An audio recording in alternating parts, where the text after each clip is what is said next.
He doesn't look. Moving right along. What do you need? Minutes for the agenda? Actually, yeah.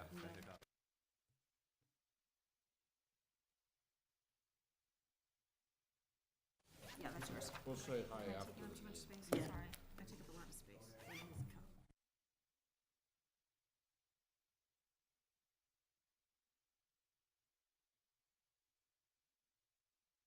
I don't want to see this.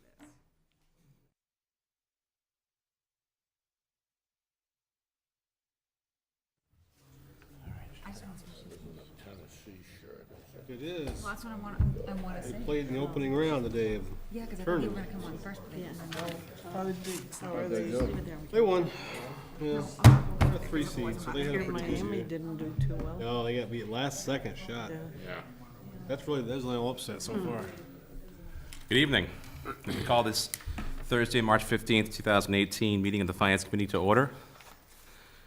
Tonight will be broadcast by Chelmsford Telemedia and recorded for future viewing. If anyone in the audience now is recording, please let us know. Hearing none, we'll be following the posted and published agenda this evening. And first on the agenda is the approval of minutes. We have 2 sets of minutes, I believe. Do I have a motion? I do, for March 1st, right? Make a- March 1st and March 8th are the 2 Okay, sets, yeah. so March 8th, I was absent, but I will make a motion to accept the minutes of March 1st as presented. Second? Any discussion? All those in favor? Aye. Right? All right, and then March 8th? Okay, I move to accept the minutes for March 8th. Second? Any discussion? I'm going to abstain because I wasn't here. I Okay. abstain as well. I'm abstaining. All right. All those in attendance and in favor? Aye. Aye. All right, moving right along. We have the presentation discussion of FY19, the Neshoba Valley Technical High School District Budget. Tonight with us is the Superintendent Denise Pigeon and the Business Manager Jean Savoy. Good evening. Looks like there's members of the Chelmsford's members of the school committee here as well, if they'd like to come up and speak. You can come up.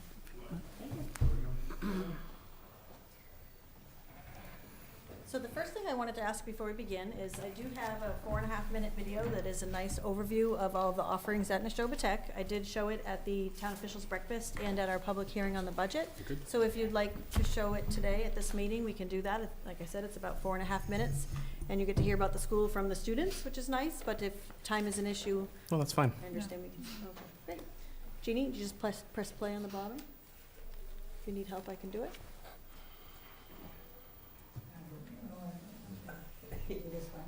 That's okay, the actual video.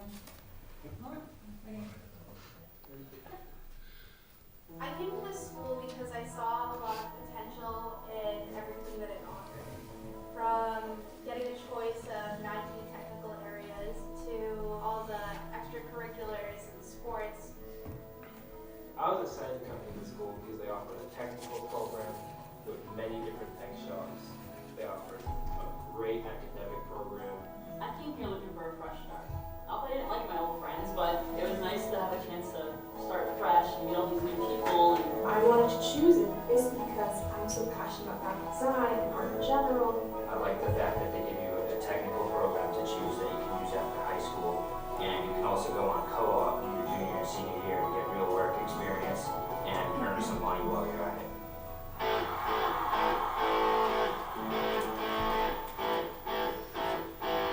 Here's how it works. You have an A week and you have a B week. Depending on what grade you're in, you start either an academic week or a shop week. For freshmen and juniors, you start in an academic week. That means you have all the normal classes that normal schools have. Like math classes, English classes, science. And also, if you were in honors, you have AP English or honors in chemistry. The next week is where it gets good. You get to go into your technical program all day, every day for that week, and be with your shop, do the things you want to do, whatever technical program it is. Whether it's automotive or auto body or carpentry or TV media. I chose health services because I really wanted to help people.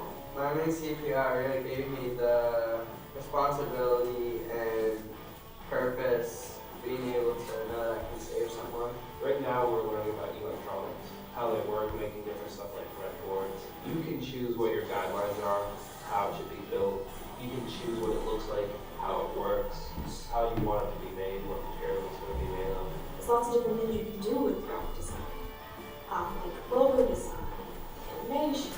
Companies actually do reach out to us because they know that the students are just so talented here and they put in so much work and effort into their projects and their assignments. And they like to give students far a chance. It allows us to learn how to problem solve. The shower valve is what brings in hot and cold water to your shower head and your tub spout. We actually installed it, got it running on the shower head and the tub spout, and we actually ran a drain from the bottom of the tub and ran it all the way down to a stack. We're constantly filming and setting up lights and working backstage. It's so nice to be able to work with the up-and-coming technology because when we get out into the world, we're gonna know how it works. When you first come into Neshoba Tech, you may not know what program you want to join, but there's this great thing called exploratory program. You'll be in every shop for one day, and then 6 shops for a whole week. I'm currently a health assistant, and I really have a passion for taking care of people, but I'm also open to exploring other shops, especially veterinary assisting, because I also have a passion for taking care of animals. And I like anything to do with helping anyone who's hurt, or an animal who's hurt, and helping them to get better and heal. Maybe that light bulb will come on, or that light will flicker on in my head saying, oh wow, Cassie, maybe you should do this, or maybe you should do that.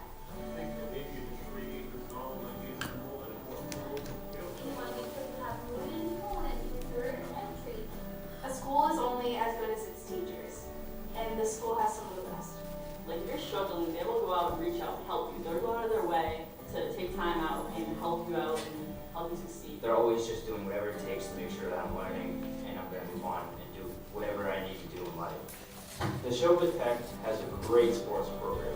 We have a state-of-the-art track with a turf field, a stadium, lights to host night games, perfect for the football team, the soccer team, lacrosse. We have a gorgeous performing arts center. It's state-of-the-art.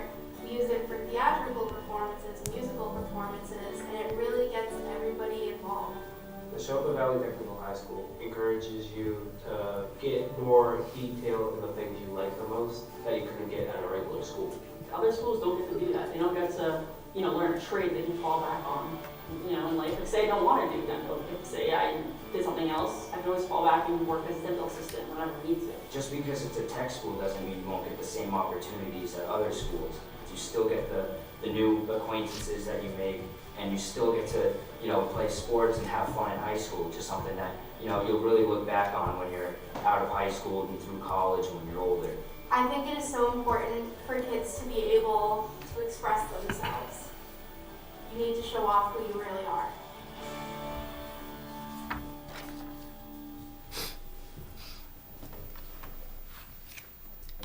Thank you for giving me the opportunity to show the video. I think it's always wonderful to hear about the school and what the school has to offer right from the mouths of students. And I also think that sometimes people don't know a lot about Neshoba Tech and all the different program offerings that we do have. So I just thought it would give a nice, well-rounded look at what our school does and ultimately what the budget represents. So that I thank you for that. I do have a quick PowerPoint, and I also have several handouts. We can go through quickly. I won't spend a lot of time on the data. We did meet back in February with 3 liaisons to Neshoba Tech, and we spent quite a bit of time reviewing the budget, and also had an opportunity to tour the facility afterwards, which was very nice. The first slide in our PowerPoint is just an overview of our board and our governance of our school district. As you know, we have a 14-member school board. Chelmsford, as our largest town, actually has 3 representatives on our school board, and they are all here with us this evening. Lawrence McDonald, Mr. Richard DeFreitas, and Mr. Donald Ayer. And Ms. Maria Carafellis as well serves on our committee. The next slide. I always love to show off our 2 student representatives to the school committee. Every year we do select students that participate with the committee, and they do report each month on student life.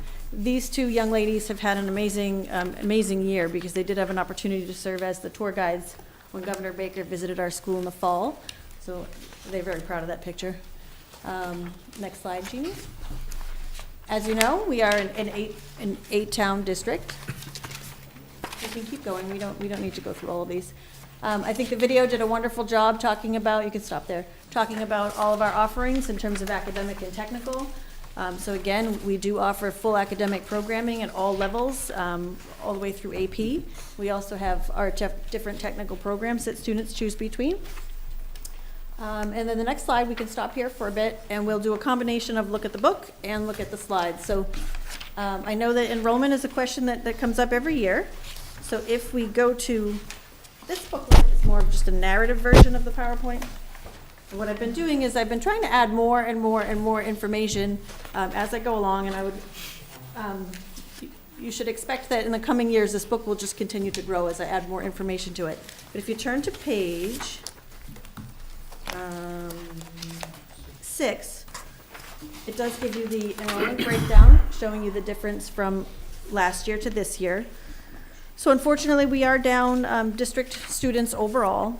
If you take a quick look at that, I think it's pretty clear where some of our enrollment issues were this year. My guesstimate is it's a similar concern to last year. If you notice, the two towns that are down the most are Pepperell and Townsend, and they did just open their new high school.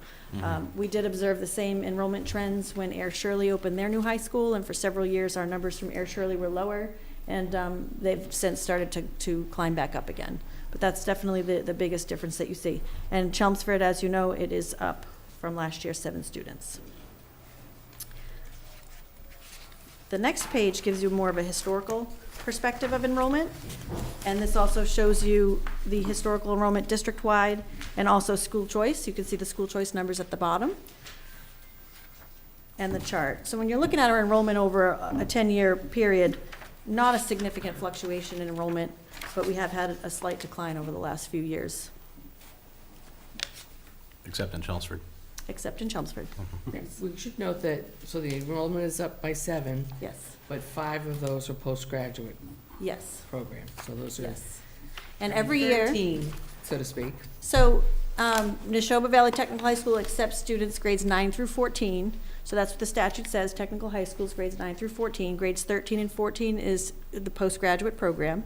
Annually, we take in anywhere from, I would say, I've seen it range from 25 to 10 postgraduates, depending on the given year.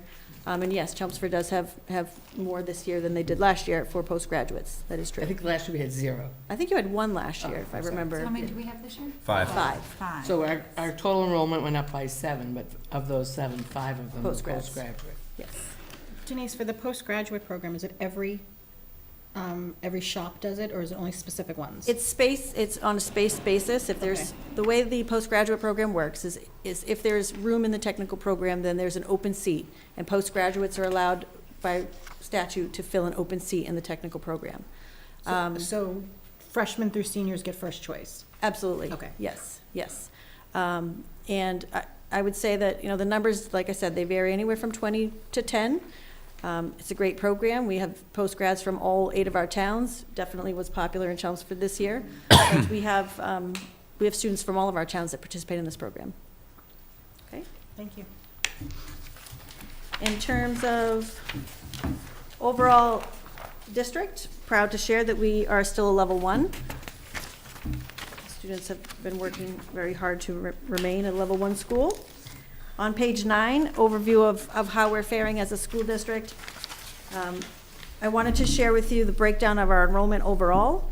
So I've compared Neshoba Tech to the high school average, so just to give you an understanding of our overall student population. 19.5% students economically disadvantaged, and our students with disabilities, that is a number that has continued to climb for the last few years. In fact, this year, our freshman class was about 40% students with disabilities, which is much higher than the typical high school average. And English language learners, at this point, we don't have any, but at any moment, we may. Now, for your students with disabilities, Mhm. what is the range of disability that you All- can accommodate? All range. Do you have a full special ed program? Yes, we do. Yes, we do. In terms of other accountability measures, our attendance average is above the state average. Our attendance rate, our 4-year graduation rate is above the state average. Dropout rate is very low, which is good. 100% of our students finish Mass Core, which is the recommended curriculum by the Department of Ed, and our suspension rates are lower than the state average. So in all indicators, we're doing very well as your vocational technical high school. The one on the bottom is my favorite data to share. I think it's the most important data in terms of a vocational technical high school, and that is how do our students do after they graduate. The whole point is to positively place students after graduation, whether that means they're going on to the military, or they're going into a 2 or 4-year college, or they're going directly into the workplace. And we are required through Perkins to conduct a 1-year follow-up. So 1 year after they graduate, we reach back out and we collect the data from the students and we report it to the state. And we've had positive placement rates that are always over, 95, 96, 97, and last year 99%. The next slide, I always like to share that we are never too shy to ask for donations. Many great donations listed on the sheet. The next few pages, again, just a plug for our community service projects. We love to do these. They're a great opportunity for the town and for our students. It's a win-win. We've actually just recently heard from the town of Littleton. We'll be working on a fairly large building in Littleton. We're also building a house in Westford for Habitat for Humanity, and several other projects. There's always different ideas out there, so please let us know if there's a project in Chelmsford that we can do. To that point, could you just briefly outline what the process is so that people Sure. would know? Absolutely. So there's a letter in here on page 11. We reach out to the towns every year, and we solicit ideas for projects. All you need to do is put a letter together, a proposal together, and send it in to us. And then we'll reach out to you and schedule a meeting to determine whether or not it's a project that we can accommodate. And then we set a timeline to get the project done. And we do all sorts of projects. So carpentry, I think, is the most popular. The building projects are the most popular. But a lot of our programs do projects. We have worked on police cruisers. We've worked on fire trucks. Anything you could think of that would connect to any of our technical programs is a project that the students might be able to do. If you flip to page 14, we have been very aggressive in seeking competitive grants. This is a trend that has continued. So I know when I was here last year, I shared with you that we did receive in the spring of 2016 a $500,000 grant through the Workforce Skills Program to renovate our advanced manufacturing program. The next year, we submitted the competitive grant again, and we received a second $500,000 competitive grant that went into our engineering and robotics program. Because we did receive the grant 2 years in a row at the maximum amount, we also had a little bit of leverage in inviting the governor to come and tour our facility, which was wonderful. The students had a great opportunity to meet the governor and his cabinet. And we are in the process of submitting that grant again. So we are confident we'll have a very strong proposal. We'll hope to be able to inform you that we'll receive that grant as well. In addition to that, in the last couple of weeks, we did receive notification that we won a $20,000 Project Lead the Way grant. And even more recently, in the last couple of weeks, we submitted a competitive grant bid for a digital connections grant, which is to help do some rewiring and some network in our building. $120,000, another grant. So we will continue to be aggressive in our grant programs, and it's been wonderful in terms of helping us keep up with the needs of our programs. Moving to page 17. We work very hard to maintain a capital program to keep up with our building. I know I shared at the town officials breakfast. It is an aging building. It's an old building. We keep it up the best that we can. Anytime you come and take a tour of the building, you'll notice it's one of the cleanest facilities. We really care for the building, but deep down, it is an old building. So we are doing work on a regular basis to keep up with what we need to do. Last year, some of the projects that we were focused on in our capital plan were renovations in our automotive program and renovations in our auto body program. So we did have to dig out the old lifts that had been buried in the cement floor and redo the cement floor and upgrade the lifts. And we did the same in auto body. So those two programs are done. We've been making our way around the building. It's just going to take time. Can you just remind us how old the building is? 69. 1969. Thank you. On page 18, this is the capital plan that we had set forth. What we've decided to do at this point, we have been working really hard to make our way around the building, but we've decided that at this point, it's time to do a full facilities assessment. I know this is something that's not a surprise to you. I think recently in Chelmsford, you went through a similar process. The difference is we have just one building and a few ancillary buildings, but we are in the process of seeking a vendor now to help us with that process. We would hope to have the full facilities assessment conducted over the next couple of months, and when we receive the results of that, we would likely update the capital plan. So this is tentative, and we would use the results to update the capital plan. Denise, when you, going into this facilities assessment, is the expectation for renovation only? Or are you looking to possibly down the road build a new building? At this time, it's just to help us organize our renovation schedule. Okay. We just don't know what to do first at this point. I understand that. On the next page, I gave you a breakdown of our estimated grant summary. So just like Chelmsford Public Schools, we do receive a series of allocation grants each year, and I wanted you to have an outline of that. And then we get into the actual budget documents. So our budget cycle starts very early. We begin, and it's always a Halloween message that we put out, and our teachers begin the process of developing their budget. We build our budget through an online system where the teachers put their requests in. It's all electronic, all online. And we go through multiple phases and build the budget from the ground up. We took a zero-based budgeting approach. You know, just because you received a certain amount last year didn't mean that you were automatically going to get that this year, and you had to justify all of your expenditures for the budget. Went through multiple rounds, brought it to the budget subcommittee. We have a subcommittee of our 14-member school board that spent many, many nights going through all of the budget requests, and then they finalize and bring the full request before the school committee. We then presented the draft budget before the school committee in a workshop, made some adjustments. From there, we did also present the draft budget to our town officials at the town officials breakfast. Then on February 9th or 6th, we held a public hearing on the budget, but finalized the budget booklet, and here we are. On the next page, it's an overview of the budget. And the handout that I gave you, one of the requests of the liaisons when we met in February was that they felt it would be helpful if on this document, we could also maybe put some notes as to what some of the changes were about. So I brought this at your request. Do you have an extra copy here? You got two? Good. And we did add on the FY17 actuals for you. Thank you for that. You're welcome. And my plan moving forward, so this is my first budget. My plan moving forward is we'll add on, you know, multiple years of actuals as we go forward. Thank you. For as much as we'll be able to fit on the page. Yep. I know we talked about that in the past. We greatly appreciate that that's going forward. Understand it was your first budget, and we appreciate the actuals. you. We talked with Dr. Lang on the Chelmsford district side. He's started doing the same as Oh, well. So good. it's good. We're getting a lot of the same type of Good. information from both districts. It's Great. welcome. Thank you. Great. Looking at the overview of the budget and just pointing out some of the significant changes. Under the school committee line, you see an increase. Most of that increase is the change in the auditor's contract. But in addition to that, we are moving forward with implementing a board software.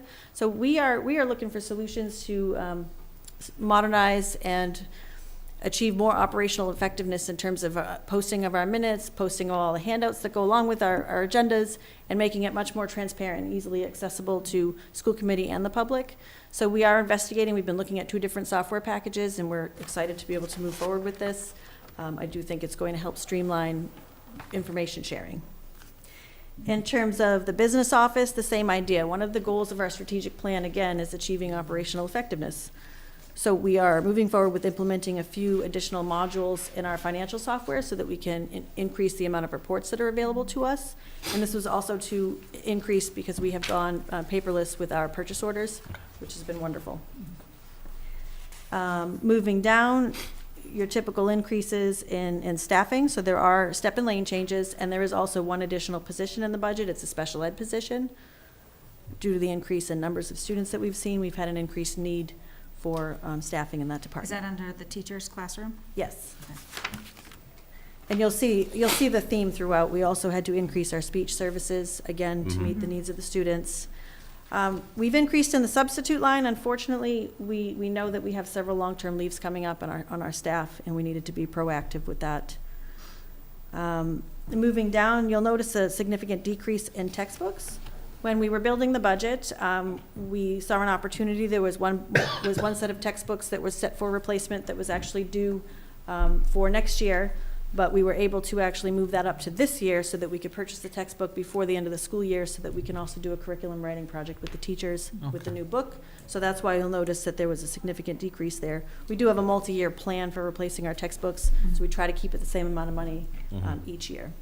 Can I ask a question? Sure. Did you, because I too appreciate the actuals very, very much, thank you. The library and media and, not library, the textbooks and other instructional materials, did you change where some of the line items are? Because you went from like basically $450 to $9,000 other instructional material.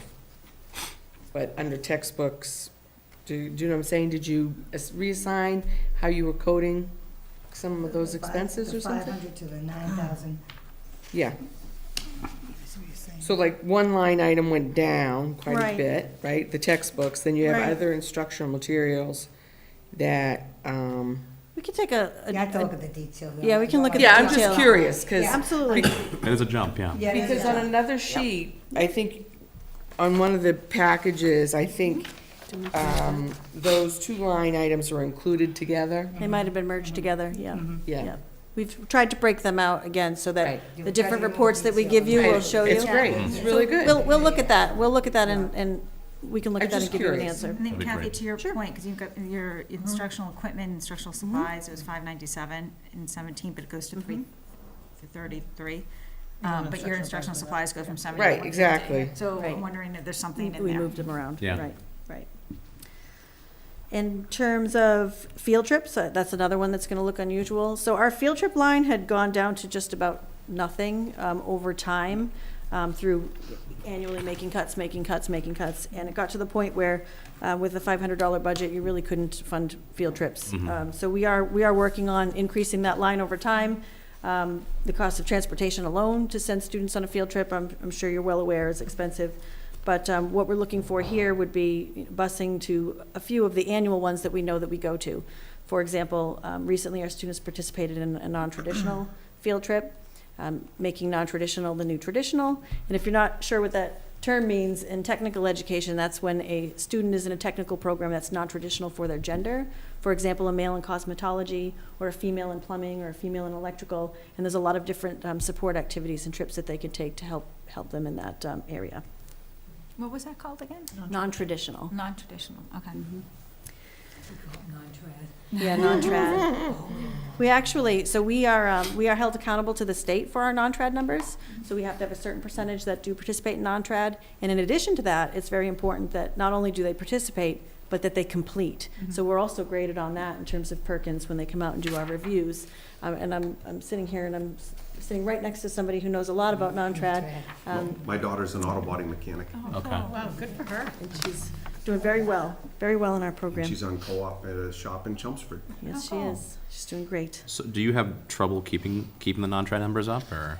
No, we've done well with it. Okay. The hardest thing is to make sure that you complete, that the student completes. Yeah. That, And that's something you really can't control. no, And you're required to. we're held accountable to. Oh, you're held accountable Yes. to. Okay, yeah, I love that. Yeah, okay.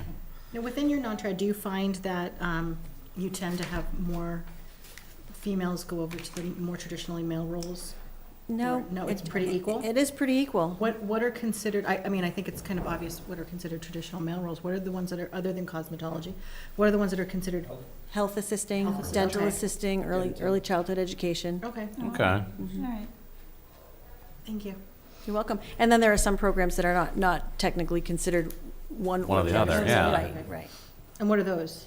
Couple examples. Like culinary or, maybe design and visual communications, TV media. Sorry, I lost my place. Sorry. Somewhere around. So again, moving instructional. down, yes, around instructional. So you'll see in the different areas where there are salary lines, for example, guidance services. These would be the contractual increases for the guidance counselors and the staff in the guidance office. Transportation is a significant one. Mhm. We were in the last year of a transportation contract, so we did have to go out to bid. We had actually been for years doing very well on our transportation contract. And then the company that we had had for many years was outbid. We have a new company. They're doing a wonderful job, but prices are going to go up now. So we're aware of that. We've budgeted for that. When we looked at the bid that we did receive, we're still actually doing well in comparison to other districts of similar size. How many bids did you have? We had only one bid, Right. unfortunately. That's the problem. Boy, that is- sounds very similar to the That- Chelmsford like, Public I Schools. just yeah. wondered. It's- Yeah. Across the it- state, the it's- Attorney General and the it's an IG's issue. office always ask us what's going on with But that. we did do our due diligence, and we do feel that the pricing we have, we did receive information from many other school districts so we could compare, and we are, because I think our rates were so low for so long, we're still doing well. I don't feel as though it's an unfair. But it's not like cost. approved by the state or any, like, it's, so if they, increase yours and they increase Chelmsford and they increase Lowell, then they're increasing everybody and there's no competition to drive it down. Boy, it sounds like monopoly, doesn't it? Yeah, it does, Yeah. with no, like, I think they tend to collude. huh? I think they tend To to collude? collude. Yeah. You're doing Dirty Chelmsford, you're word. doing Westford, you're doing Yeah. Shelburne, Yeah. and they don't Our bid against. previous bus company was actually had to close down. Yep, they went out of Yeah, business. That's what I thought you, I remember that. Really? Yep. I was so upset. The what we have to watch. transportation. Yeah. Mhm. So moving down from transportation, again, you see slight increases, mostly, again, dues and officials for athletics. They do go up each year. Mhm. The next line I wanted to point out, Can I ask you one quick question on the Sure. athletics? yes, Do the students pay anything? we do not have user fees, but what we do is extensive and aggressive fundraising. So every club and every athletic team is required to do an annual fundraiser. The annual fundraiser is then used to offset But the there are no budget. fees for kids participating in No. any sports No, at your facility? that's correct. Thank you. What about other than sports, like No activity clubs or fee. anything like that? No, there are no activity fees. Again, each group is required to do fundraising. In terms of the student activities line increase, this is an increase for Skills USA. I'm not sure if you're familiar with this organization. Fantastic national organization, and it's actually more of a curriculum than a club.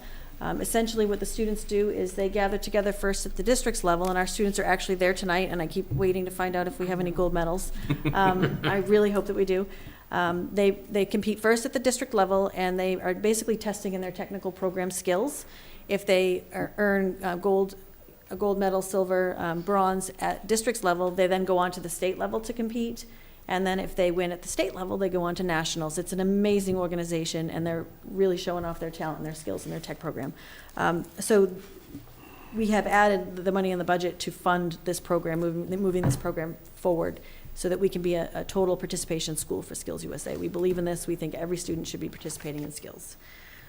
It's a well-received program. I know my wife's cousins participate in it, and they've really enjoyed it. Great, thank you, thank you. The next major increase that you see is in building heat. Again, annual increases in heat. In addition to that, our ancillary buildings, we did not include one of the ancillary buildings in our quote from last year, so we had to increase to cover for that.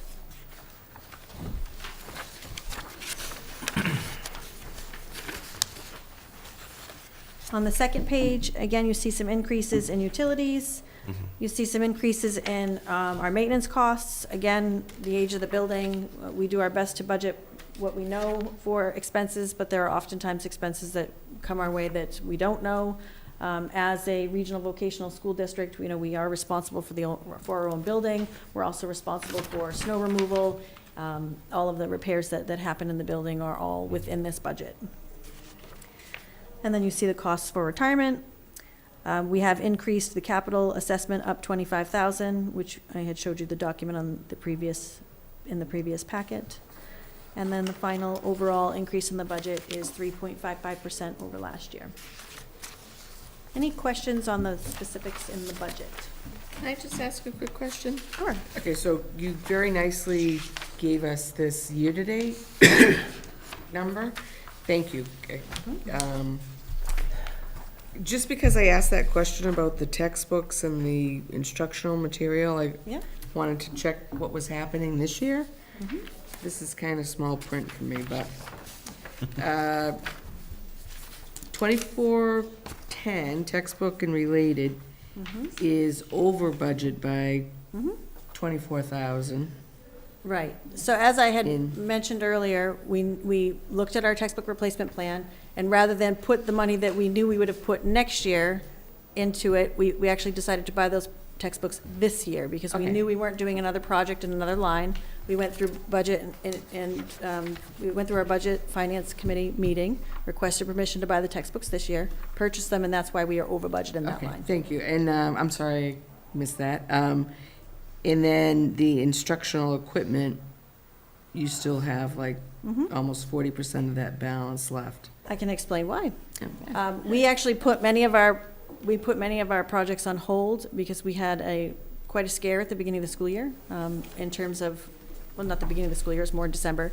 I don't know if you heard, but we had a major boiler issue.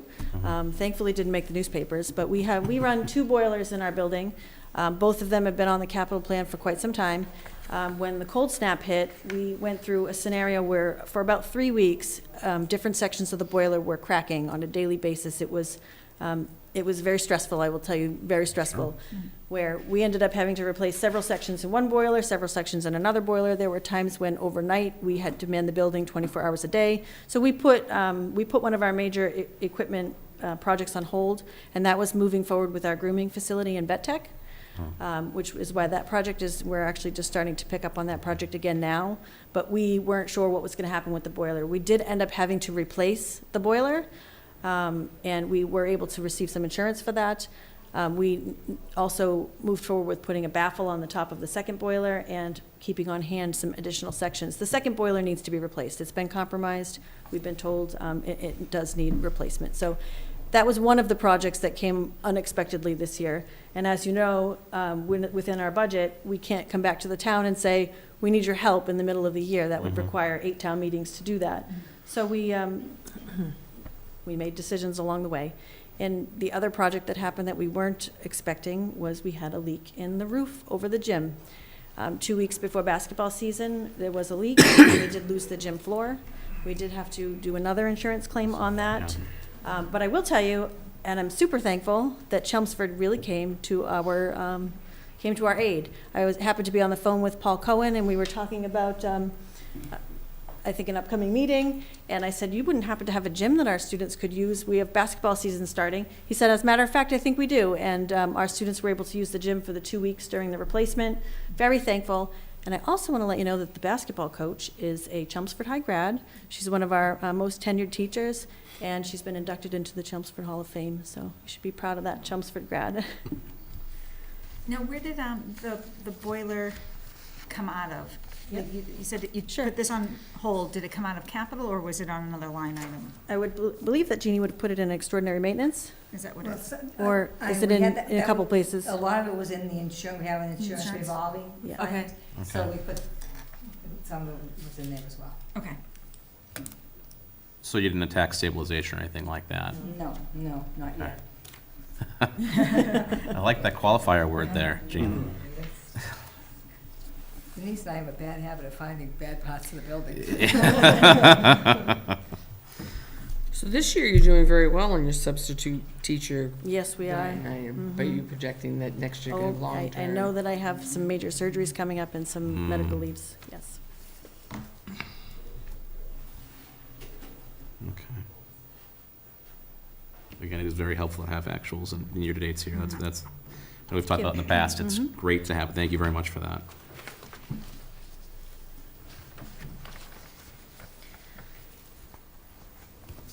And when you're ready, I can move on to the funding breakdown. I just have one question before we move on. Do you have any programs, I mean, where you're trying to increase your enrollment? We always have programs where we're trying to increase the enrollment, certainly. There are some that would be lower enrolled than others. Every year it changes, It kind of does. changes. I know it does, but if you look at the salary growth year over year over year, okay, it's I have pretty 18 high. I have 18 or 15 versus 22. Some of them are set by the state for how many you can have in a program. Right, we're also, we're held to pretty strict teacher ratios. So for students that are going on an off-site project, it has to be a 1-to-7 ratio. There's very strict ratios on the technical side. And what we've done too is oftentimes if one program has more teachers, one program has more students, then we would move a position from one program to another, depending on where the students are in each program. So for example, we had to increase in vet tech. We had a pretty big draw in vet tech, and we had to increase the teacher in vet tech, but we would decrease in another program. Some of our programs are one-teacher programs, which is not ideal. We'd love to have 2 teachers in every program, but we don't, because we try to keep that staffing level accurate. On the academic side, the other thing that we have noticed is we've had to add staffing, again, because of the special ed needs.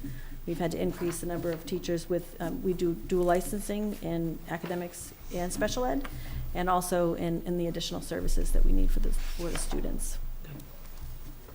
Thank you. You're welcome. On the next page, it's a breakdown of how we plan to fund the proposed budget. So up at the top, you'll see $8,895,174 will come from the district town assessments.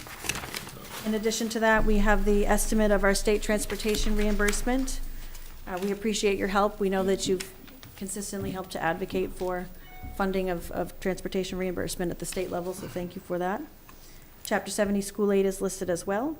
In addition, we do plan to put the full amount of E&D once certified into the budget. This $450,000 at this point is an estimate. We had hoped to have the final number back from the state. Unfortunately, it's taking a little longer than we had hoped. I believe they've probably been having snow days as well. And the remainder we will actually be taking from our school choice account to balance the budget. In terms of the 2 accounts at the bottom, other post-employment benefits, I did include a new slide at the end of your booklet to give you the history of our OPEB account. As you know, as our own municipality, this is a liability that our school district does have.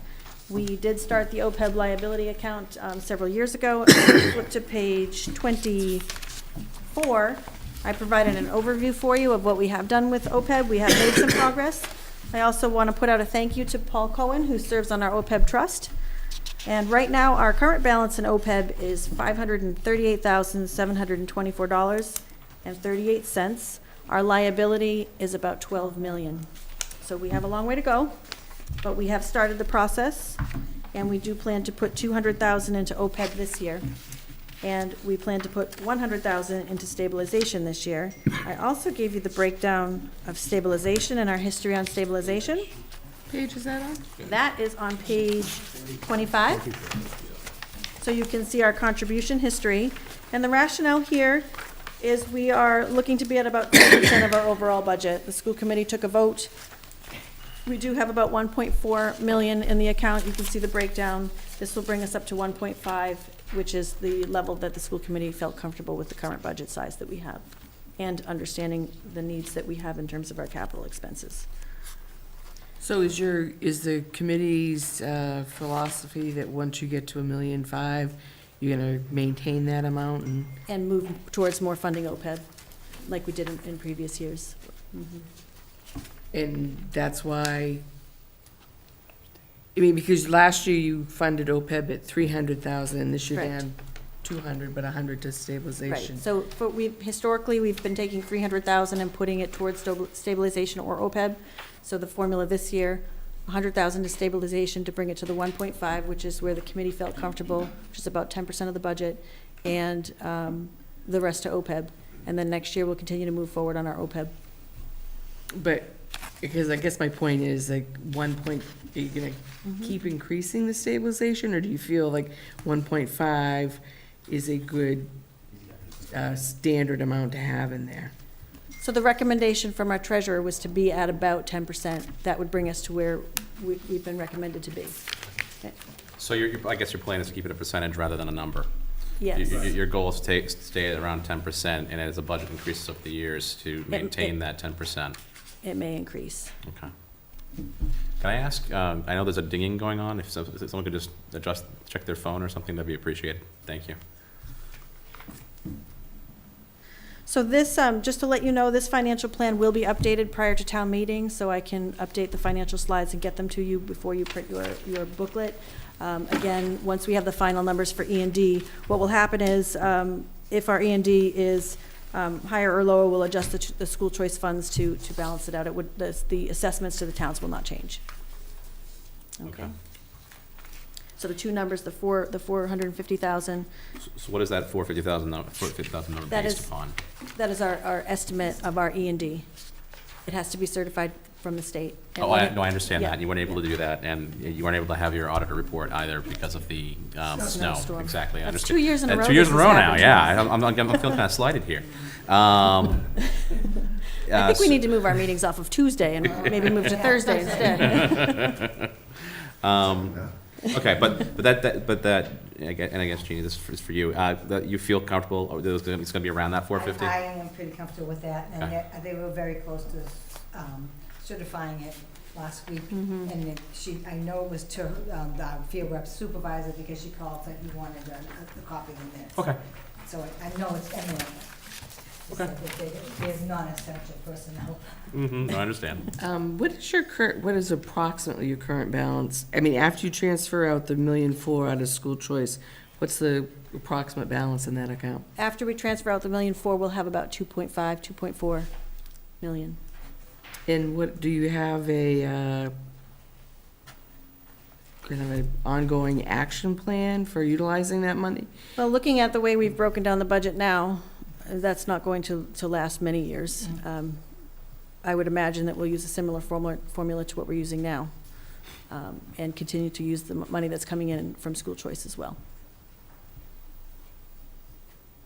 We have brought up, as you know, it doesn't count towards net school spending, and we have spoken to the state about potentially, maybe legislation that will allow us to Use it in other ways. Yeah, at least a little bit that would count towards net school spending. And we actually spoke with the Department of Revenue and the Department of Ed about that, so we'll see how it's going forward. And you're gonna continue, your plan is about 60 students a year? 60 to 65 is typically what we have for school choice. We'd prefer to have more district students. Yes, we would. District first.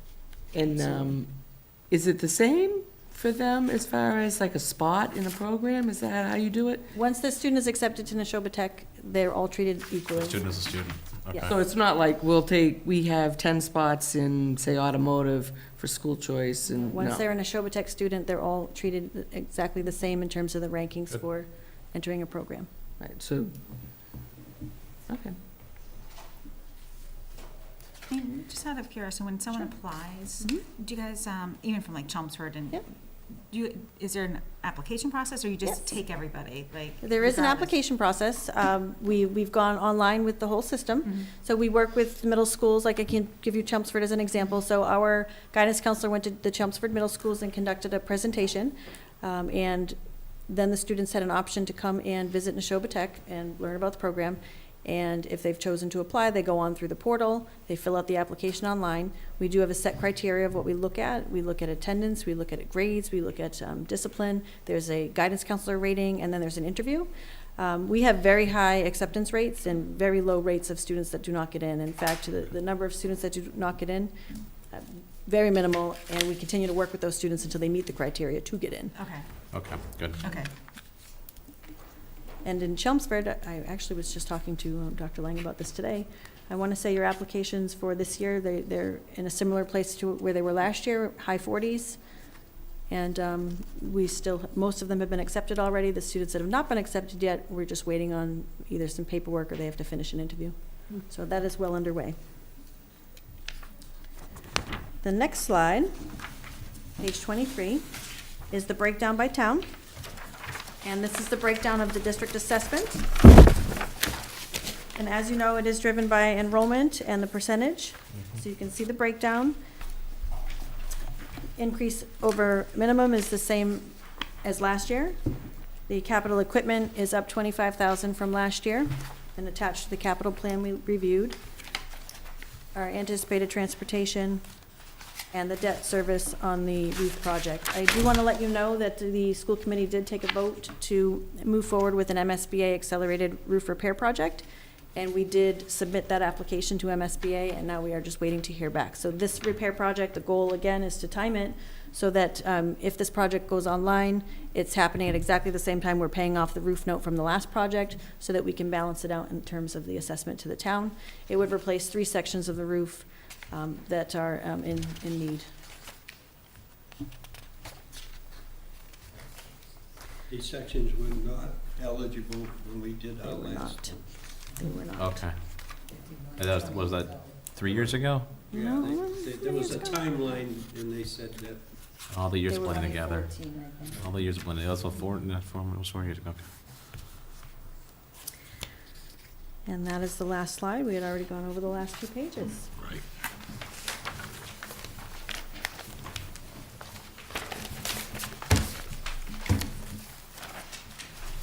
Any other questions for us? it was nice having you at Yeah, it was wonderful to visit. We enjoyed meeting with the liaisons. Good. And we were glad to be here tonight. So thank you. Glad to hear that. Okay. Okay, before you go, Mhm. just one last and final question. How is the breakdown of the school committee membership calculated? So it's part of our district agreement, and I can tell you that we did already look into that with the increase in your overall participation. That's my And you have question, to yeah. hit 40% before you get another member. We did- 40%? Yes, we did check that. We So did is it check for that. every 10% you get a member? I can get the exact language for you on how it works. Appreciate Based that. on the Certainly. census. We did check that. Paul and I talked about that a few months ago. Yeah, because we're at 30%, but we only have 19% representation on the board, so that's why I'm wondering. I can send you that text That'd be tomorrow. appreciated, thank you. Great. Any other questions? We do talk more than the members from the other towns. If that I'm not surprised, personally, given the that's a gentleman at good the table, tradition. however. I spent a lot of time with these gentlemen, Well, and they've been wonderful to work with, so thank you. and then I know you were asked Monday, but I'm gonna ask again. Where's the status? How are we doing with recording of meetings? Yeah, I can tell you we've been working on moving forward with that as well. We do We have. had a great presentation tonight. Thank you. Yeah. That's fantastic. We could move our school committee meetings to during the day, it might be easier. We have a subcommittee that has been meeting and working through this. We actually did do some work and reached out to all of our 8 towns' cable stations to see if they could be of assistance. Unfortunately, many of them have not been able to assist.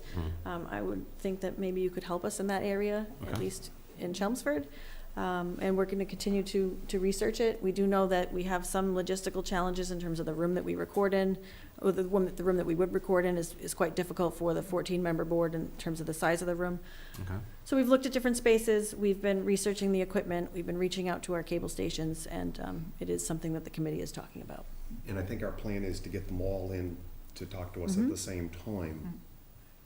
But any help you could give would be appreciated. Okay.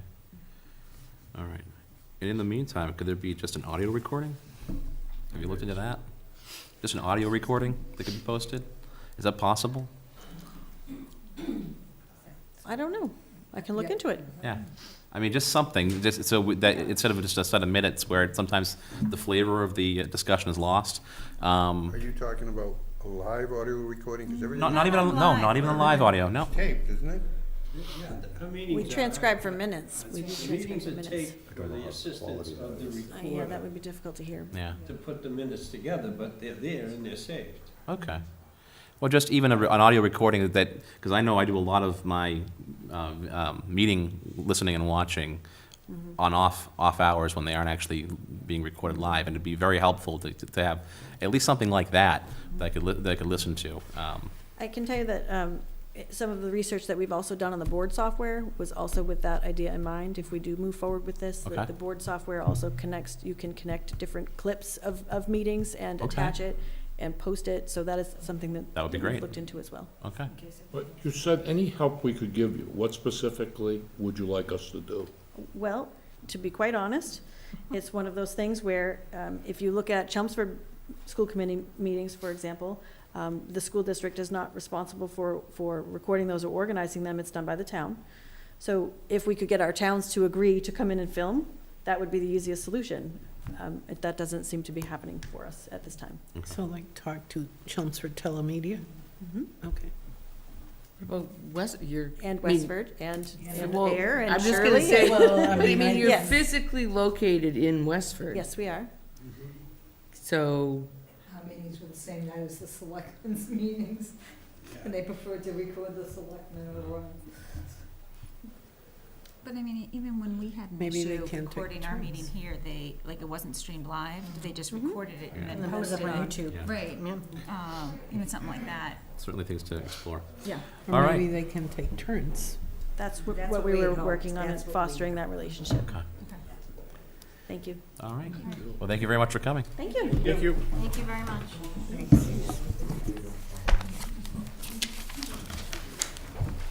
I apologize for not taking my hat off sooner. I didn't even realize I had it on. That's right, you're Oh, looking no, very no, dapper. It's part of my head. There you go. nice to see you. Looks good.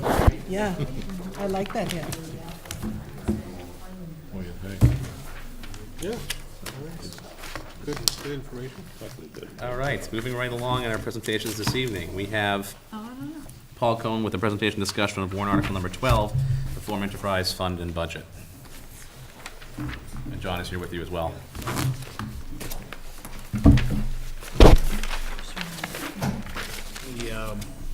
The town of Chelmsford is now the owner of the Chelmsford Forum. And why that's also significant is that means the enabling legislation that we've operated under for the last 20 years during the lease with the state terminates. And so that's why the introduction of the enterprise fund this year, to run it similar to we run the golf course, in terms of a standalone entity. Therefore, the funds are separately accounted for, and therefore they, it's easily discernible to the residents of the community and run that way. Obviously, the major aspects of the forum, again, since we did purchase it for $1.1 million, which, just take a moment, that was a net purchase, meaning that was the town's price for the forum. The appraised value for the forum was $2.7 million for its use as a ice arena. Why the town was able to purchase it for $1.1 million was under that legislation back in '98. The town received credit for its capital investments over the 20-year period into the building. So that included the roof. Many items that many of you saw go through town meeting: the roof, the scoreboard, the Zamboni, the parking lot, and so forth. And so we now obviously own it. We insure it. Our management agreement it was coterminous with the legislation, so it's up for renewal at the end of June. Mike McCall and I will be bringing the proposal for confirmation to the Board of Selectmen at the next meeting on the 26th of this month. We received 3 proposals for the management of the forum, which is encouraging. The current company has operated the forum since its inception with the town for 20 years. So we have 2 other bidders, and those bids have been opened, and now we're being evaluated. So you'll hear about that on the 26th. Quick question, do we own the land? Yes. We do? Yes, we own the land and the building, which means we're now a taxpayer and property owner in the town of Billerica. Because the forum building itself is in Billerica. Where the buses are parked on the site is Chelmsford property. So obviously the facility straddles the town line. We still haven't convinced them to give us that town line, have we? No way to move it. You know, I ever said we should hopeful. move the sign like they did with Lowell. Move the sign, yeah. No one will notice. And obviously, the taxes are based upon the appraised value of the building, or the assessed value of the building, which we know is $2.7 million. But under Massachusetts general laws, we actually aren't a taxpayer. Under Mass general laws, a community that owns property in another community, you actually do a payment in lieu of taxes. Payment in lieu of taxes, yeah. So we'll be working that out in the weeks ahead with Billerica, so that when July 1. And actually, in that RFP, we require the management company to pay the payment in lieu of taxes, or the taxes to Billerica, because John and I just couldn't bring ourselves to writing a check paying. Will there be an issue of where the money's coming from? Or is the check's going to come from the town of Chelmsford? No, it's going to come from the management company. But if it's coming from the management company, and, well, we still own the land, so Right, it's not but gonna be an we issue. did It's a name CRP. only, yeah, Right, okay. we informed yeah. them, this is the assessed value of the building, this is the Yeah, yeah, estimated yeah, taxes, so okay. they factored that into their Okay, bidding good. proposals. Anyway, so what do we now have, obviously, in terms of the enterprise fund is, well, we know we have debt service on the building. We know we have capital ongoing investments, and then we have miscellaneous expenses that, sort of the town owns, such as making sure that the fire alarm system is working and so forth. Because obviously, under the management agreements, the management company is responsible for the operations of the facility. And so John's assistance, we established the enterprise fund for this year, and I'll just ask John to walk through it because, he was sort of the point person on the numbers. Sure. So as we look at the budget, this is the first, as Paul described, this is the first year for this enterprise fund. Let's actually start at the bottom. If you look at the revenues, these are projected revenues based on what we've seen from the proposals. The projected rental income is about $85,000 per year. Also, a capital contribution from the management firm of about $25,000. So that would give us total projected revenues of $110,000. And then if we go up top to the expenses, the first line is miscellaneous. That's to cover just various expenses that we may incur in operating the facility. The next will be continuing, capital improvements are going to happen. As Paul described, we've made extensive capital improvements to the facility, but they're usually small capital items that come up. And then finally, $85,000 for debt service. So our projected budget is $110,000 for expenses. Now, you said the rental income is based upon what you've seen in the bid proposals? Yeah, Yes. the way the bid was structured, we had a minimum of $65,000 lease payment. Okay. And we had a minimum $25,000 capital payment. Again, it's not restricted, but that was sort of how we factored it, because we wanted a capital plan, and we also wanted an operational plan. And so the way the rental income comes from is, it's based on a percentage of the gross revenues from the facility.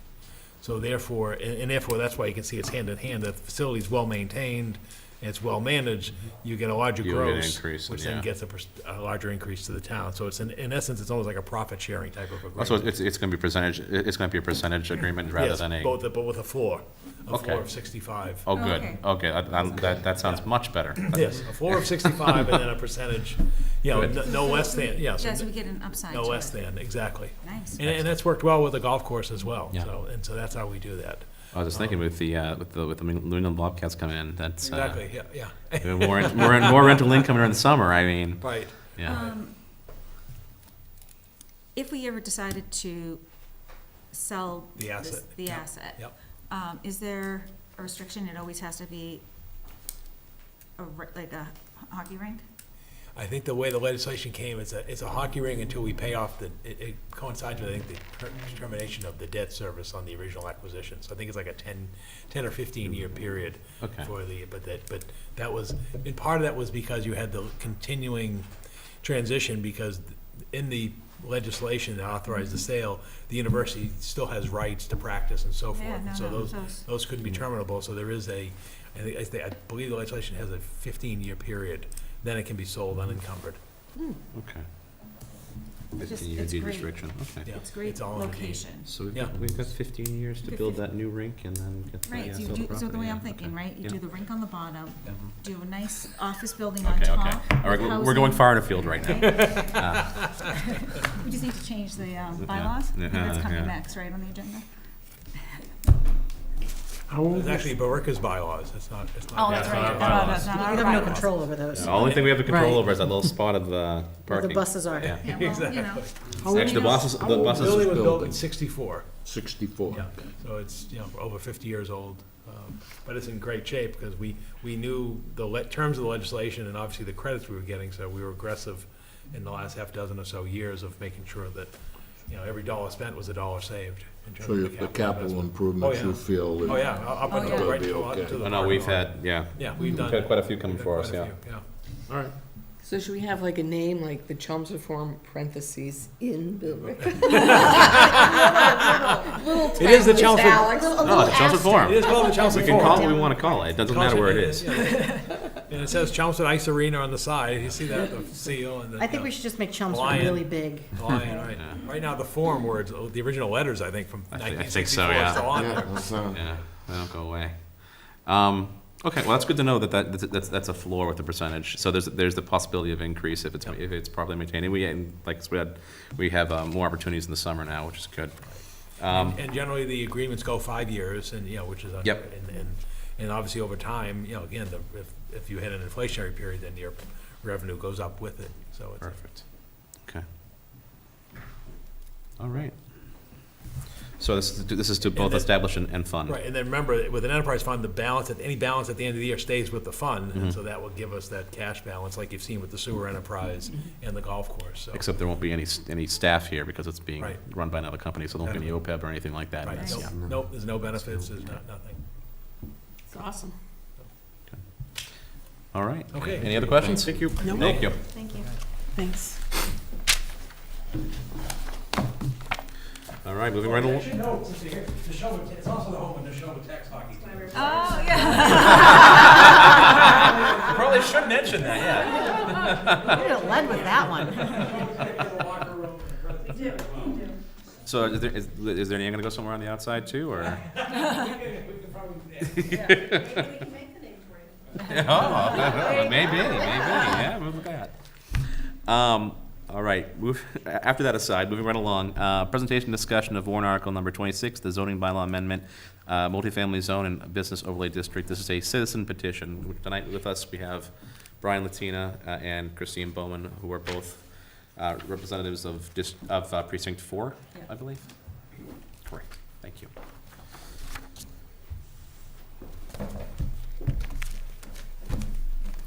Good evening. Good evening. Good evening. Thank you. Thank you. Put a couple of handouts together. There's 2 pages on each of those. If you want. Okay. That says, Got it. So I'll take it and go this way. I'll take these and go that way. Oops. Thanks. I'm in a mess. Oh, thank you. Pam, ready? This. Here you go, young man. Figured I might start. My name's Brian Latina. I'm a Precinct 4 town meeting rep. Ran for town meeting in 1996, so been here for a few years. And love the town. My kids have all grown. They went through the school system. And now, this evening I was a little, anxious about coming and seeing you. And then I decided, no, I'm actually mad about what I'm talking about here. Because this is my town. I raised my kids, and they can't afford to live here. And we went from a single-family house area to this picture on the back of the page that we handed you. This represents the edge of Turnpike Road, Jesse Road, Anstey Road, Porter, is opposite a light industrial area. Turnpike is a delineation line that a gentleman named Raymond, last name, Carey, had developed many years ago. And he told us when we moved into the area that the western side of Turnpike would always be residential, never industrial. The northern side of Turnpike would always be light industrial, and there's a little forest line along there. And it goes up to Route 3, 495 is the upper border, and Mill Road is the southern border. And now we've rezoned it because we've decided that we need to look like Burlington. And the very first project that came along is what you're looking at there on the back page of that is arguably 16 stories worth of building in a 9-acre lot that is a pine grove that abuts the new salt shed that the town put in just an upper wetlands area, just aside of the wetlands. Just to be clear, when you say 16 stories, you mean there are multiple buildings with 4 stories? Correct. Well, actually 5. There's multiple? 2 buildings that are have a garage underneath, and traditionally you'd call that a 4-story building, but I'd call it a 5-story because you got to go up. There's 4 living stories above it, And these are cookie cutter kind of buildings. You can see them, and I challenge you all to drive to work on the back roads instead of your normal trips. I did that. You go through Wilmington, you'll see one pops up. I took Route 93 southbound from Wilmington, and there are these exact buildings almost the entire left-hand side of Route 93 now. If you drive into them, and I'd encourage that, go drive into one. Take 133 in Andover and drive into the new buildings that they put in there. By the same company? The funny part is no, but I've been all over the country in the last 4 years. They're in Dallas, they're in New Jersey, Princeton has these, Princeton, New Jersey. Seattle has them, Chicago. Outside the area of Chicago in Aurora, they've got them. Said Dallas, I think. Southern California, Hayward, California has them. They're all exactly the same. About 48 units, 4, 5, 6 stories. Go across the Rourke Bridge, there's a 6-story one because they couldn't put it underground. The garage is just above ground.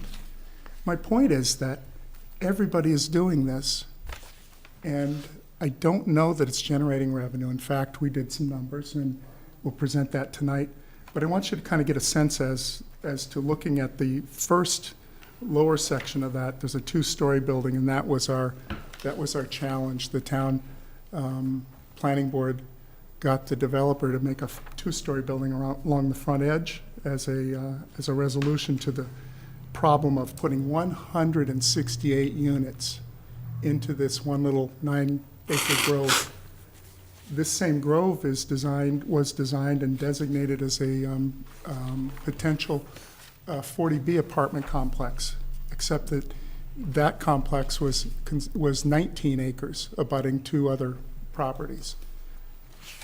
4.5 units per acre was the designation in 2003, or I'm sorry, 2000. No, but that was changed. Excuse me, I'm Chris Bowman, also Precinct 4 rep. In the 2011 Housing Production Plan, there are specifications for 80 to 104 Turnpike Road. They are 4 separate parcels. 3 of those parcels currently have commercial buildings on them. Only 1 parcel is vacant, and that's the 104 Turnpike Road. So the 2011 Housing Production Plan, which incorporates the 2010 Master Plan and the 2005 Affordable Housing Plan, pre-planned those parcels, which consist of 16.1 acres, for 128 rental units or 100 ownership units for either a 40B or a private project. So 128 units, rental units on 16.1 acres is 8 units per acre. So those parcels were pre-planned at a density of 8 units per acre for either type of project, 40B or private. So unfortunately, what took place with the project at 104 Turnpike Road is that the developer assigned its own density at 19 units per acre with commercial standards, not residential. So the developer set the density, the scale, and the aesthetic for this parcel, and also assigned itself a maximum of a 20% density bonus. Now, the density bonus is supposed to be granted by the planning board only after certain preconditions were made. One of those is a set-aside of 25% units for low and moderate income families, which is genuine affordable units. And then, excuse me, the developer has to demonstrate to the planning board that that project has an exceptional design. Those things were not done. Once the preconditions were satisfied, only then, according to the bylaw, that's the inclusionary housing bylaw, Article 23, that bylaw says, then the planning board can consider granting a range of a density bonus, and this is for full rate units, of 0 up to a maximum of 20%. That did not take place at all. The planning board did not, did not consider the 2011 housing production plan, which also, the inclusionary housing bylaw says that the planning board shall consider consistency with the 2011 housing production plan and other plan documents. Now, bylaws, zoning bylaws are not created in a vacuum. Their formation was driven, in this case, the ones that we're concerned with is Article 21, which is the Community Enhancement and Investment Overlay District, or CEIOD.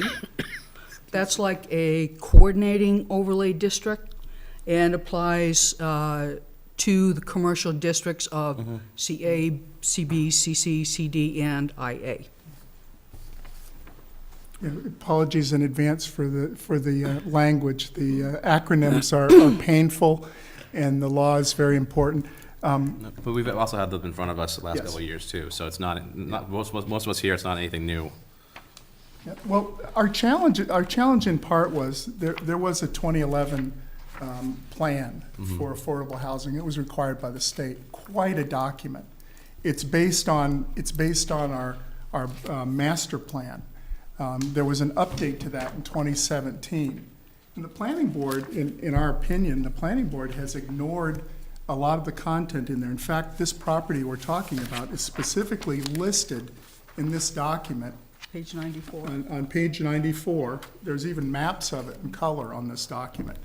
And yet the planning board looked at it and said, doesn't matter, Mr. Developer, we want property built in the town so bad, and we're so afraid of 40B that we'll take anything. And this is the experience that I had for the first time, well, second time, since the Mill Road project went in. And I think you may have seen the Mill Road project on Route 129 at the corner of Mill Road, 108 units, 40B. 40B kind of forced into that area, in an industrial area, before the overlay district was set by town meeting. Well, I mean, but 40B is statutory required. I mean, you're allowed, the reason that 40B exists is so people can't turn it down. That's right. That's right. However, there has been some changes. A change to that. And last year, 2017, DHCD published a handbook for ZBAs, Zoning Board of Appeals, for 40Bs that outlines the ZBA jurisdiction regarding 40Bs. And in addition to that handbook, they also provided training materials. On slide 13 of those training materials, the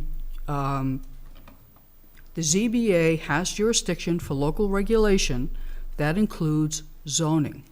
This is the first time that that's explicitly been stated. And that, sewer, water, wildlife, environmental, all the normal things are also there. On slide 14, it says exactly what the ZBA does not have jurisdiction over, and that's all the financial aspects.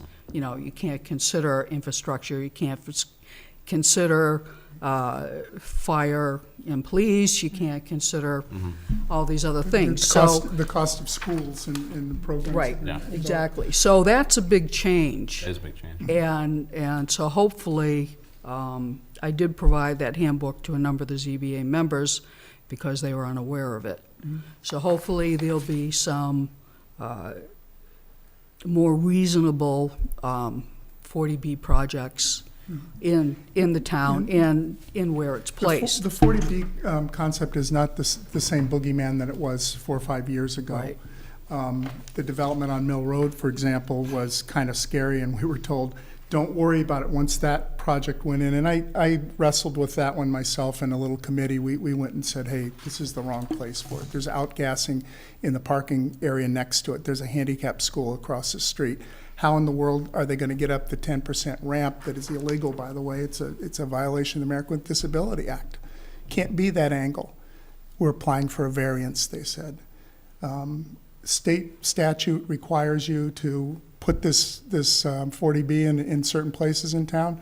Well, you ought to follow the federal law that says it can't have a sidewalk at 10 degrees. You can't push a handicap wheelchair or somebody scuffling up there with a walker up that kind of a driveway. And the engineer even admitted in that case that the one thing they couldn't do is figure out how to make a ramp at the right angle that makes the American with Disability Act a requirement that they should have real in this case. Fortunately, the handicap school across the street is moving out. So I was concerned that the residents there might want to live in that building and they'd have to be driven to the top of the hill across the street. I find that absurd myself, that we, the state, can push a project like that on a town, but we're just going to skip over the federal laws that are required. Around the corner from that, Turnpike Road, 168 units is the first project in this overlay district that the town has approached. And I think all of us at town meeting were under the impression that this was going to be a buffer, a residential buffer for the commercial space that we've designated. In fact, I think there's 9 areas that by right you can put a 6-story building on them, on 129 overlooking Route 3. And I tell people, a 6-story building, if you look at the pine trees along Route 3, southbound from 495, that's the height. I'm going to give you the same answer I gave you at that meeting. Go ahead. That you got to look at what type of pine you're looking at. The pine trees that are there right now, and case in point, this morning I drove by, and the very first commercial building being built there isn't exactly what the millennials would care for, I think. It's a storage facility. And the elevator shaft, it's the first thing they build. That's rising to almost the height of the pine trees there. So take that as your example as you pass 495. Look either north or south, depending on how you're going, and then look on the hill overlooking where the new Mill Road housing complex is, and you'll see the height of these things. The other example is at the other end of Route 3 down in Burlington. Those are 6-story buildings. And interestingly, I drove into Brookline a couple days ago, and I drove through, and I'm looking for 5- and 6-story residential or office buildings, and there aren't any. They're 3 and 4 stories. And I drove from one end of the city to the other, and they're not there. We're putting them in the suburbs. We're trying to make this density that looks like St. Louis right in our own backyard. I mean, Brookline's also a very affluent community. You can't really, it's a little bit apples to oranges there. Chelmsford's Cambridge with trees in the next 10 years, in my view. But again, what we're trying to do with this warrant article is we're trying to look at it from point of view of you don't put housing there first. And I think on the second page of Chris's Page 4. document here, I'm sorry, page 3. Oh, no, I'm sorry. Page 4. 4, okay, I'm looking at my page 3. That's page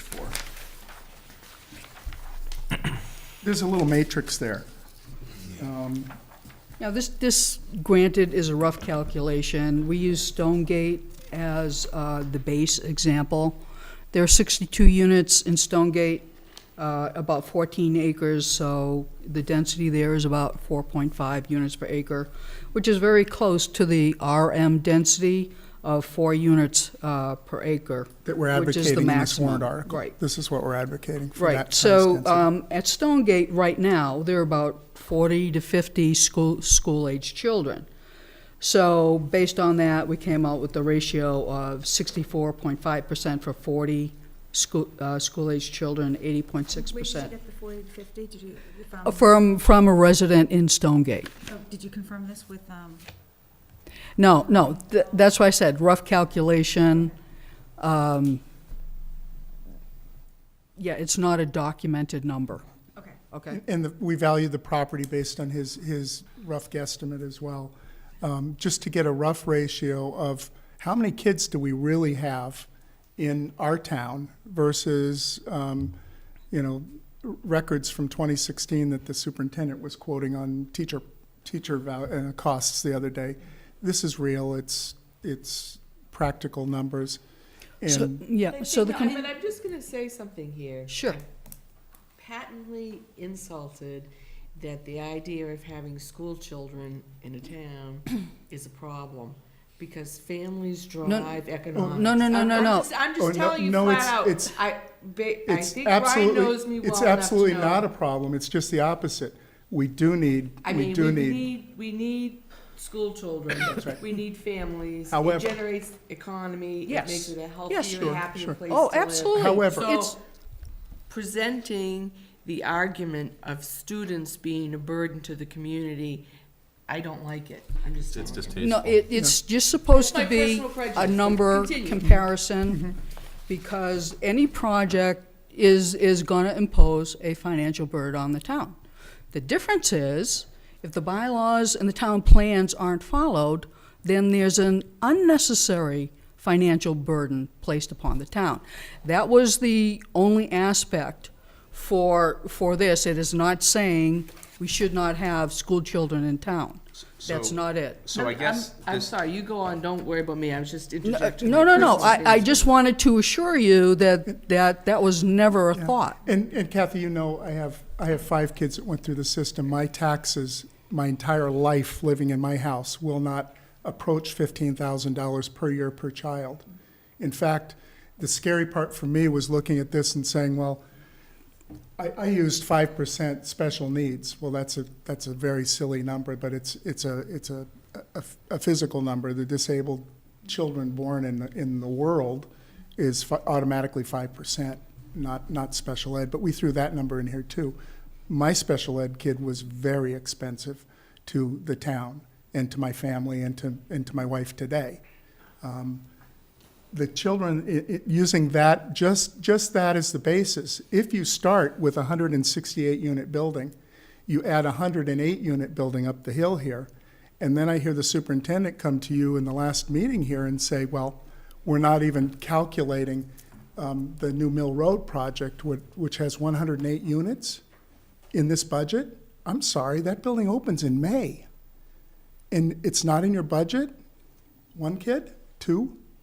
I'm going to guess it's more like, what do we say, 40 or 50 kids once that place is fully occupied.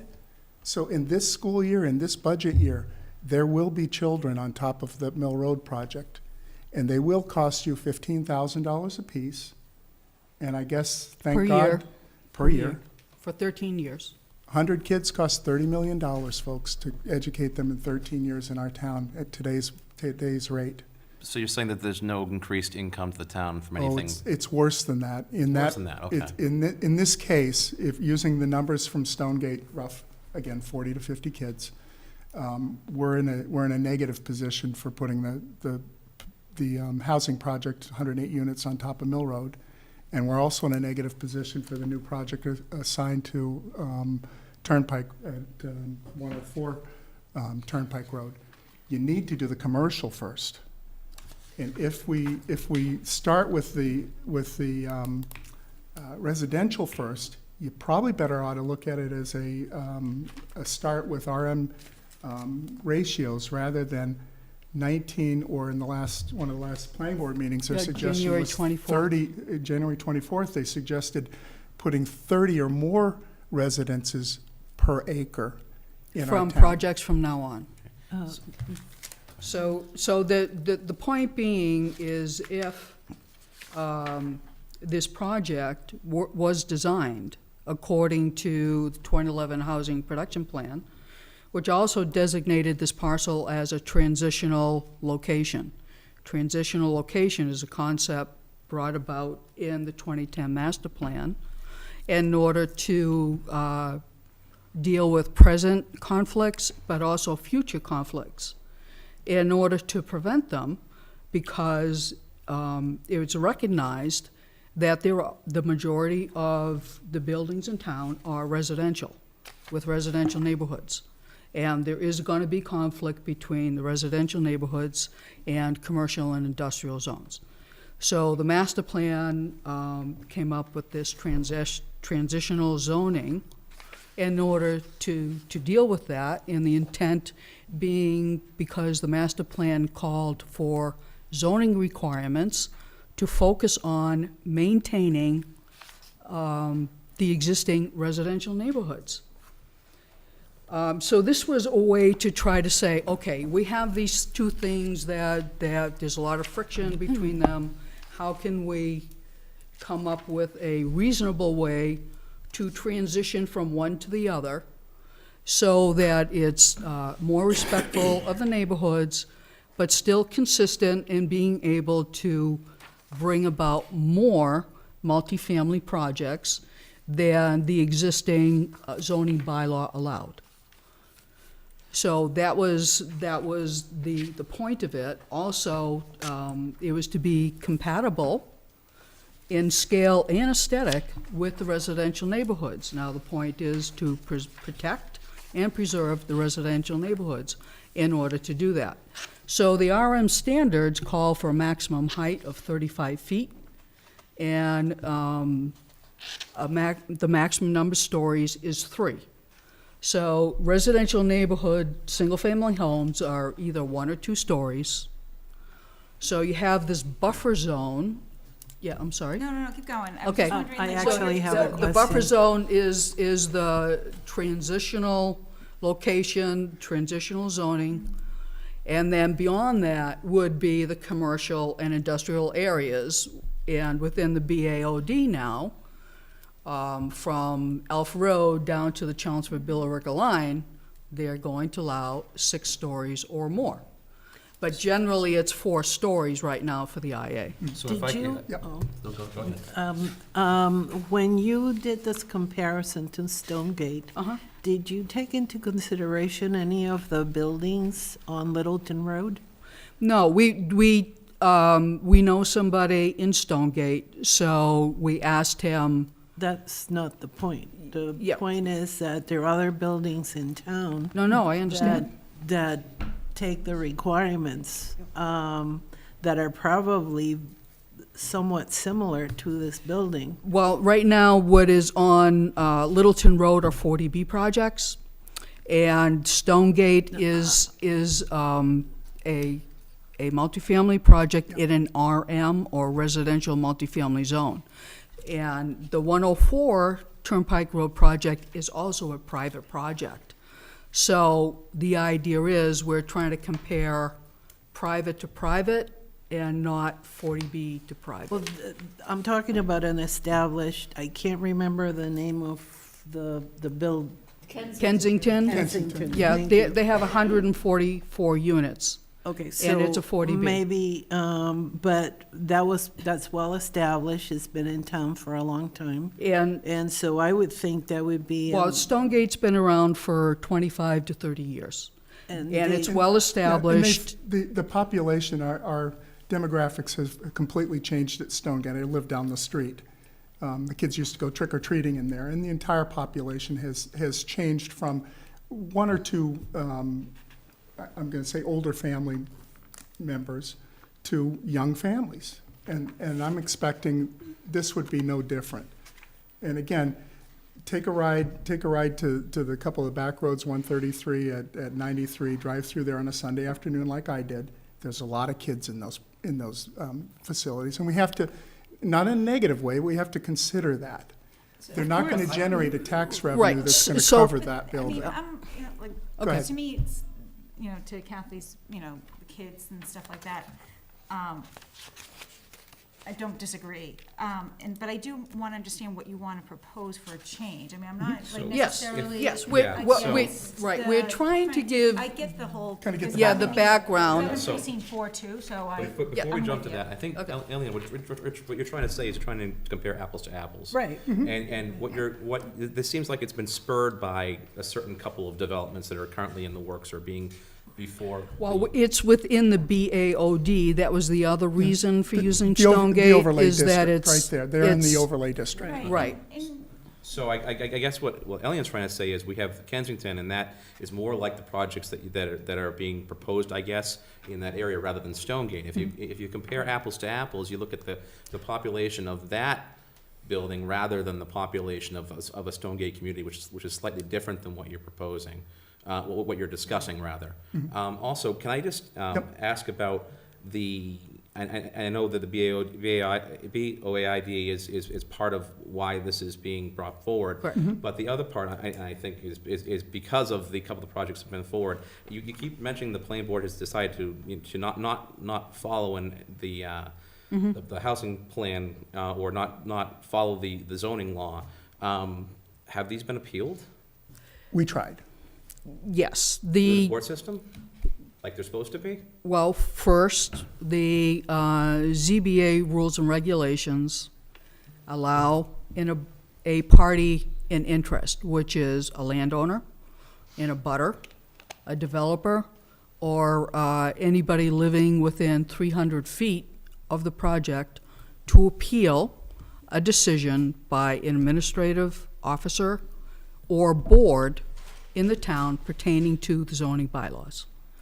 So that's what was used, and a butter came forth and said yes, she wanted to appeal to the ZBA. An appeal was put in, and but the ZBA decided that they lacked jurisdiction. After having the appeal for over a month, and then the alternative is land court, and going to the ZBA, Princeton Properties or any developer can go to the ZBA and challenge what the planning board has said or done for $500. To go to land court, it cost, we got a quote of $30,000. Right. So the abutter could go to land court and say, I believe that they made a mistake in this project here. Going to land court and litigating it. True, but they could also, I mean, they're seeking the enforcement through the statute of the zoning bylaw and interpretation by the court. And yes, there's a cost associated with that, but there are also legal mechanisms to provide for awards in instances when the zoning board has overstepped its bounds. So I'm a little bit hesitant to say that, oh, well, because it costs too much, they didn't do it. Well, if there's enough skin in the game, you go forward and you do what you need to do. The person doing it, is not a person of means, and you have to hire a lawyer and you have to go that route. It appeared that the ZBA route was an acceptable approach, and apparently by the ZBA's council, it was not an acceptable approach. Were they properly notified that was not approach? 3 hours before, yes. Before the meeting. Before the meeting. Okay. With a month's notice and an invitation to the ZBA, they were given a very short notice. Well, I think we're kind of interpreting this is the perspective. It was taken in summary, regardless of the perspective, it was taken in the zoning board of appeals, denied. That's the summary of what happened. In a way, they claim jurisdiction issue, but so the project is approved, and it is not something that can be challenged. It's going to be built, I suspect, unless there's some other legal challenge that could be made. But the point is, it's very expensive to go to land court, based on what I know. I'm not a lawyer, but based on what I could understand, I wouldn't have the means to do it unless I could find a lawyer that's doing it for free. And there's not a lot out there that do that. So back to your specific change here. Yes. It would no way affect the 104, the location, the project at the 104 Turnpike Road. Yes. Because that's a done deal. Well, because this change is coming after the project was approved, then it cannot apply to it. It applies from whenever. Going forward. And if. It can't be retroactive. And if. What other spots do you see this coming into play? Based on my understanding, the entire perimeter of Turnpike Road, the entire perimeter of Mill Road up to 129 could all be multifamily housing as defined by the planning board rather than by town meeting or our zoning. Okay, well, I just want to. Any density. Okay, but in that space on Mill Road and Turnpike, are there actually physically parcels that Yes. that are available to be Yes. built up? Sure. So someone owns those privately. Yes. And basically, they might want to make some money on their land. That's right. 150 Turnpike threw their hat into the ring and have a single-family house on 30,000 acres. That's not enough for current single-family home to be built. And the planning board suggested when the developer came and said, I'd like to put 8 units there, the planning board on August 9th, I was at the meeting, said, could you put 10 units there? 10 units on a 30,000-foot lot next to, in the abutting area of Stonegate, where a single-family house exists. That's amazing. At the end of Turnpike, I like to call it the cliff. There's about a 14% grade there. You come down and slide into the Mill Road in the wintertime. Someone had an abandoned parking lot. They wanted to put 20 units? I'm not On sure. the I never corner? heard a number. So yes, there's those properties. There's another one that just got the trees clear cut out of it. That's part, I think it's probably part of the backs up to the community tree area. That's a pretty big chunk of acreage if you look at it from the sky above. And you could tear down one of the buildings along there. You can do. Sure. So Especially if it's worth So I guess, money. I guess if I can Goal, put this in yes. synopsis, the goal of this, the summary of this, Yes. of this zoning article is to, in the BAOD area, which was voted upon last town meeting, which has been implemented, there is language regarding a buffer zone, and I know this was discussed extensively, where there would not be commercial all the way up through the industrial zone to the edge of the residential zone. There would instead be a section of land which would be provided for multifamily housing along that corridor. What you're seeing is you don't appreciate the density in which the proposed buildings are being brought forward, and are proposing that going forward, if this bylaw change would be implemented, you would go from whatever current density they are allowing by right in the planning zone or by appeal, the zoning board of appeals, down to 4 to 6, of course, subject to zoning appeal, in that area, and not allowing anything further in density. Okay. Just add a little more information in with that, is that the Turnpike Road parcel was specifically designated as a transitional location in the 2011 housing production plan, along with the pre-planned density of 8 units per acre, and... Okay, well, I understand that. Yep. But that's a 2011 housing plan. There's been an amendment, and there's also been the BAOD implemented. So over time, things change. No, I understand that, and that's why I listed out the drivers for the bylaws. The CEIOD was developed by the Zoning Bylaw Review Committee, ZBRC, and they were given the charter to implement bylaws incorporating the 2010 master plan and the affordable housing plan. So they did that with the CEIOD. The point I'm trying to make here is that the bylaws are not created in a vacuum. They are drivers that are the basis for those bylaws. Now, MGL Chapter 41, Section 81D requires the planning board to establish a master plan, which is designed as a basis for decision-making regarding long-term physical development of the town. The 2010 master plan was created to satisfy that statutory requirement. And that is where the transitional zoning concept first comes about. From there, the 2011 Housing Production Plan was developed, which incorporates the 2010 Master Plan and the 2005 Affordable Housing Plan.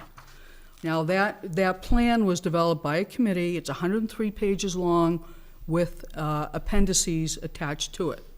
After that is the 2017 Housing Production Plan, which is 30 pages. It's a supplemental to the 2011 Housing Production Plan. And that's where it does talk about the CEIOD, what was intended as a business and commercial area to revitalize that particular area, to provide multifamily project zoning area, in order to create more multifamily residential projects and to exclude these multifamily residential projects in the industrial area. Now, these are the bases for the CEIOD, the inclusionary housing bylaw, number 23. Okay, so I'm following all that, and Okay, now, I appreciate as an analogy- So, I appreciate the history behind it. Right. But under MGLC section, chapter 41, section 81D, such plans shall be made and may be added to or changed from time to time by Right. majority vote of the planning board and shall be Right. public record. So you're saying that it's never been changed or updated? Not as yet, but I assume that there will be an update. But this is the baseline in order to meet that statutory requirement. So an analogy to this is federal regulation. Federal regulation is preceded by the Federal Register. The Federal Register explains the bases for setting forth the regulation. And that's what the master plan does, and that's what the 2011 Housing Production Plan does. So what's being suggested here is... Now, if I could do just one more thing. Okay. When the BAOD was first proposed at town meeting, it was stated that the multifamily provision is a buffer zone in order to protect and preserve the residential neighborhoods. It is a buffer zone between the residential neighborhoods and the commercial districts. That is the same language that was used for this project at 104 Turnpike Road. That particular language is only found in the 2010 Master Plan and the 2011 Housing Production Plan. It is not in the bylaw. That's why the purpose for changing this particular bylaw is to codify what is stated in the 2010 Master Plan and the 2011 Housing Production Plan concerning transitional zoning. That's the whole point. Also recognizing that the master plan does have specific densities for specific parcels that may or may not be consistent with the 4 to 6 units per acre, but it's all residential, not commercial standards. Can I just interject something here, and I Sure. apologize, but we can call me an IDIOT, because I'm getting confused by all the No, it's language understandable. descriptors, But let's just summarize this. You feel that the height of the building at 104 is too tall, has too many units for the space. Yep. And even though that particular project falls under the requirements and has been reviewed by the zoning board and has been approved by the zoning board of appeals. I'm sorry, the planning board. The planning board and the zoning board of appeals, based on the change that the town meeting implemented, the overlay district, even though it meets those ramifications, your problem is based on the height and the density of the building, and you want to change the language so that doesn't happen in the future. Is that Right, summary? because we want it to be consistent with what we were told it is. And that's it. But So is it's that, is just- that an right. accurate summary of what you're seeking? This is basically codifying what Yes. we believed would allow residential against that, in that Right, buffer. exactly. And that's fair. That's kind of it in a nutshell. But hang on, but can we answer the question? Yes. Is that Yes. an accurate summary of what you are seeking? Yes, Okay, yes. thank you. Not 19 units per acre, and not the 30 or more units per acre that the planning board has just stated. We understand it's And convoluted. with that, the planning board was told that it is up to those 5 members to decide density in that entire area, anything they want.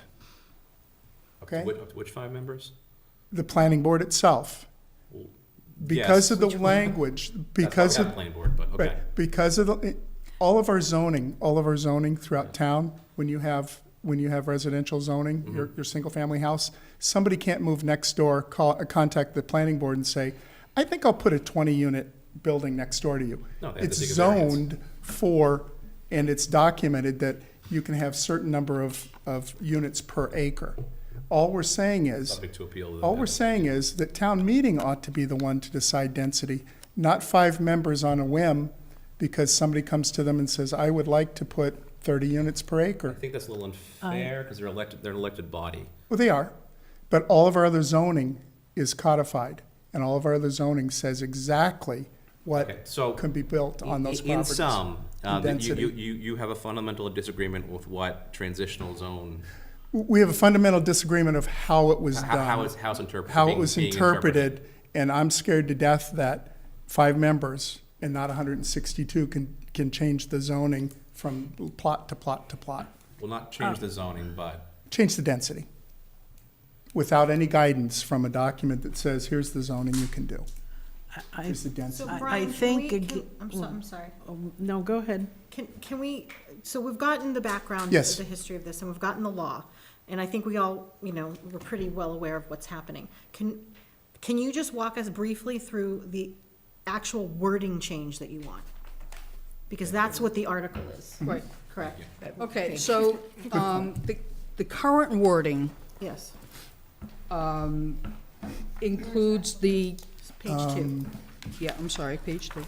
Page 2.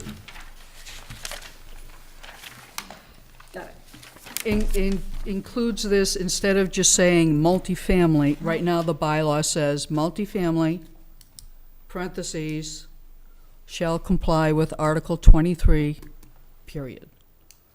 So we want to add a little bit more. Right, so just, so Where for on the page? clarification, Where the top is- of the page where is is- what it reads now, the bottom of the Yeah. page is what you want it Okay, to read, I'm correct? sorry.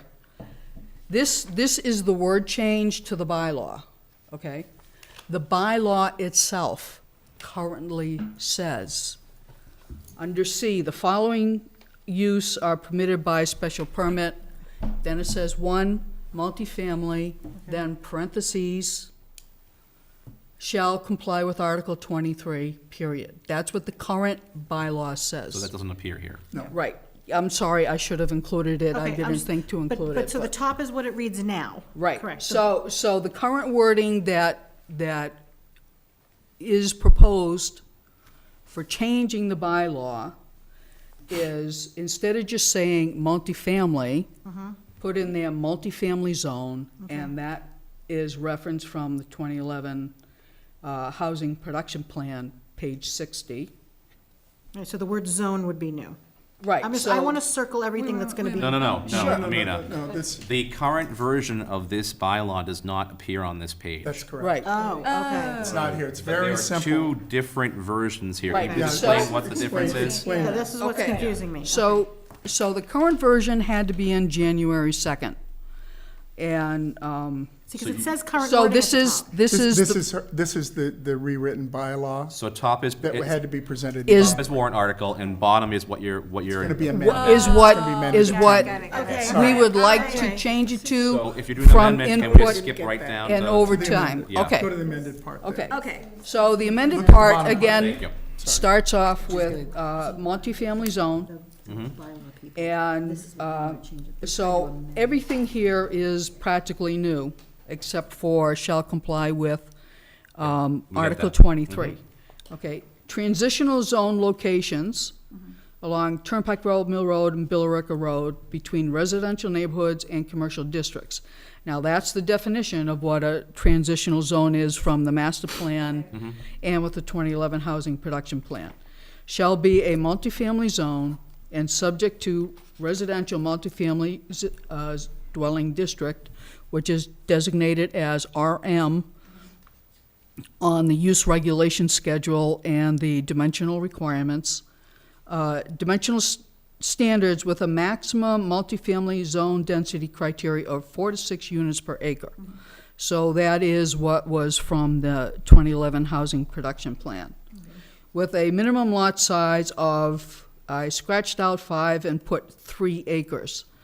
Now, because I remembered that Article 12 has 8 units per acre with a minimum of 5 acres, but there was discussion back in the 2011 production plan that said that there weren't enough 5-acre lots in order to put 8 units Okay. or more.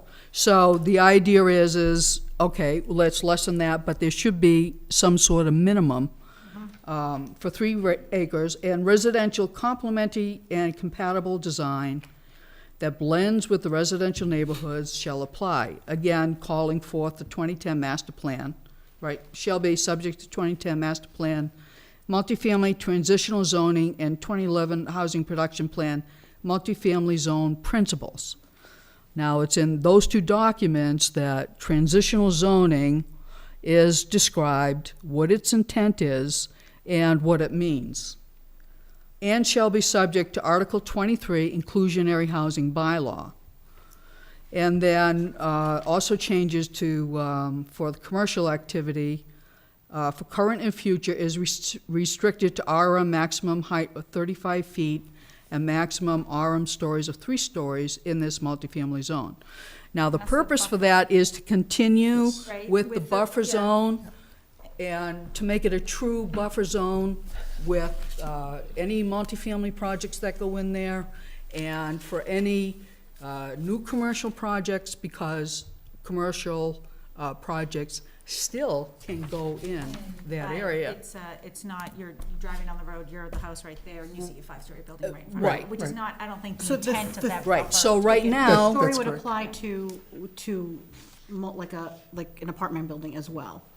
yes. Okay, so not just commercial, but No. residential. So the first section just describes multifamily projects. Right. And the second section addresses commercial Yeah. projects, because You could there tear are it down, you commercial could tear down buildings. the commercial Right. project there. There are Yeah. commercial buildings that are there, they're 1 and 2 stories. Right.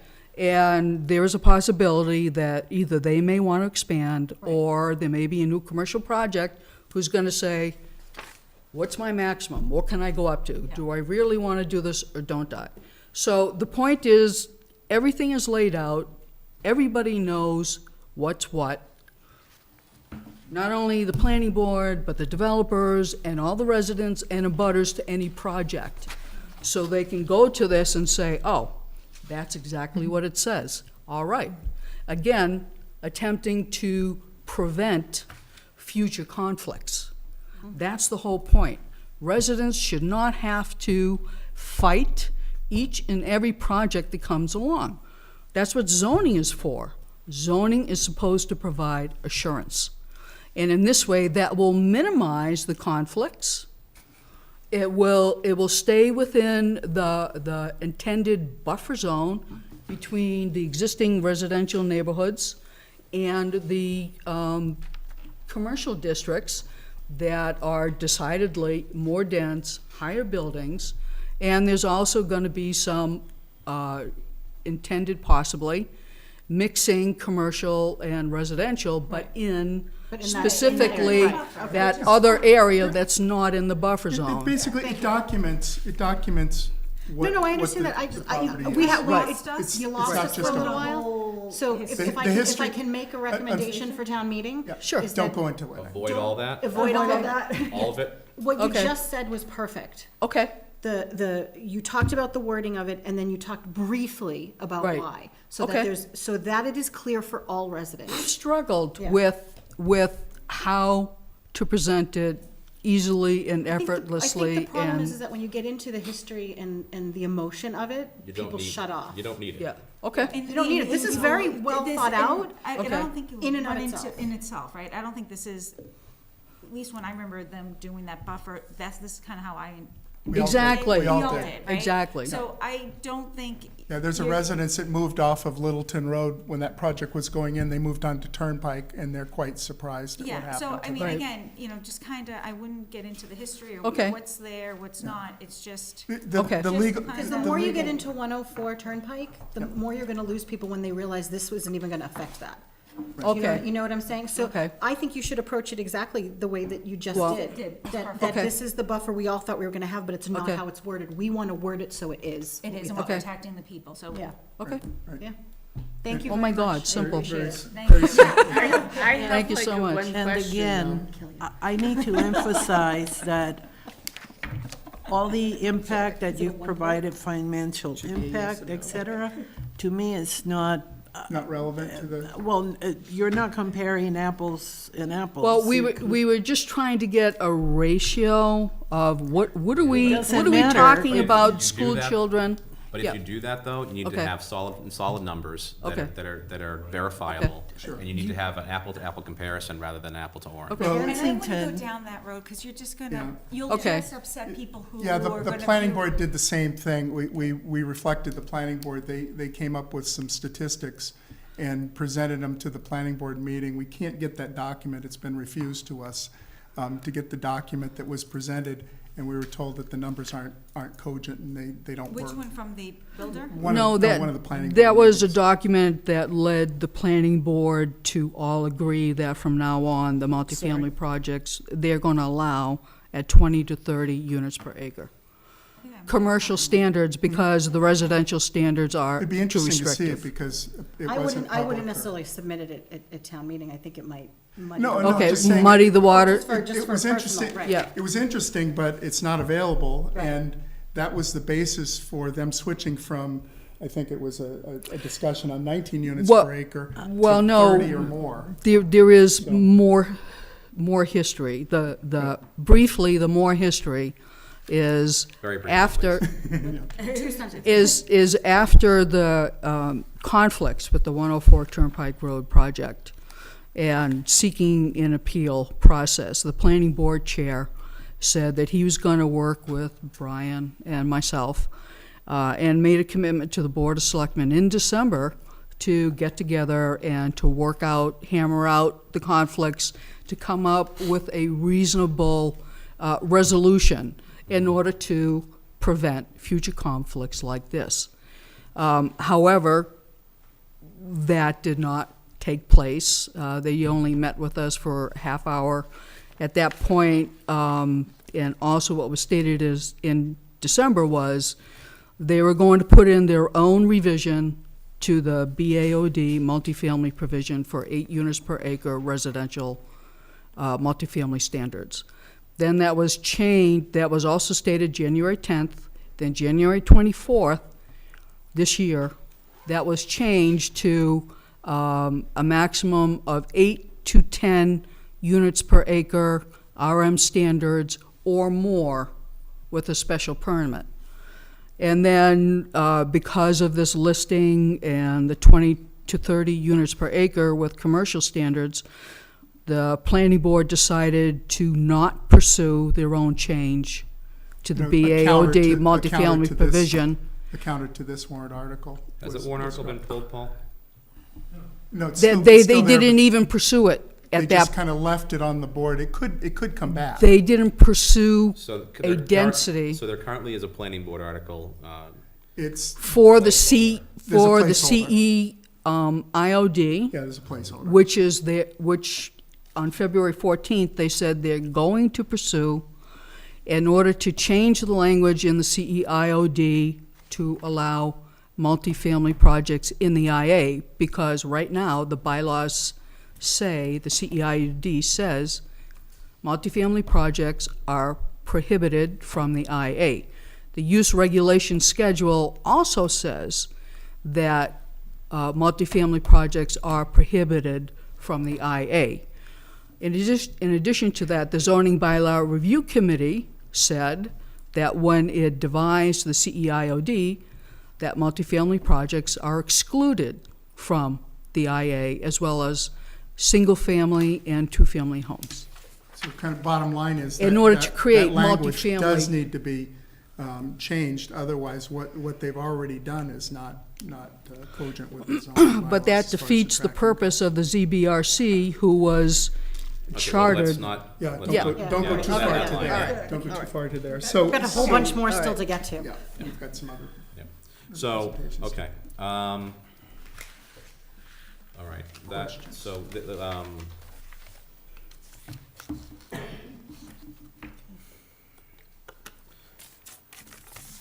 all right, I see what you're trying to do. Okay.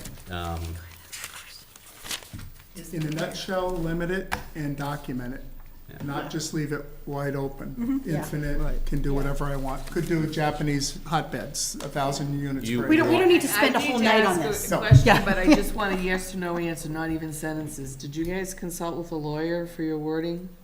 Yes or no? I don't want any sentences or anything else. Yes, town lawyer touches all these documents. When you bring up, And Mr. Haverty said he didn't have a problem with putting in the article 4 to 6 units per acre RM standards. He did have a problem with the original wording that talked about restricting the We've commercial scratched structures. that one. Yeah. So we're Yes. trying to think of a way, how yes. does this, Yes. so yes. yeah, Okay. how does this fit within the yes. buffer? Can you Thank tell you. she's a lawyer? Yes. Yes. So Thank we're you. trying to think of a way to do that and to meet town council's concern.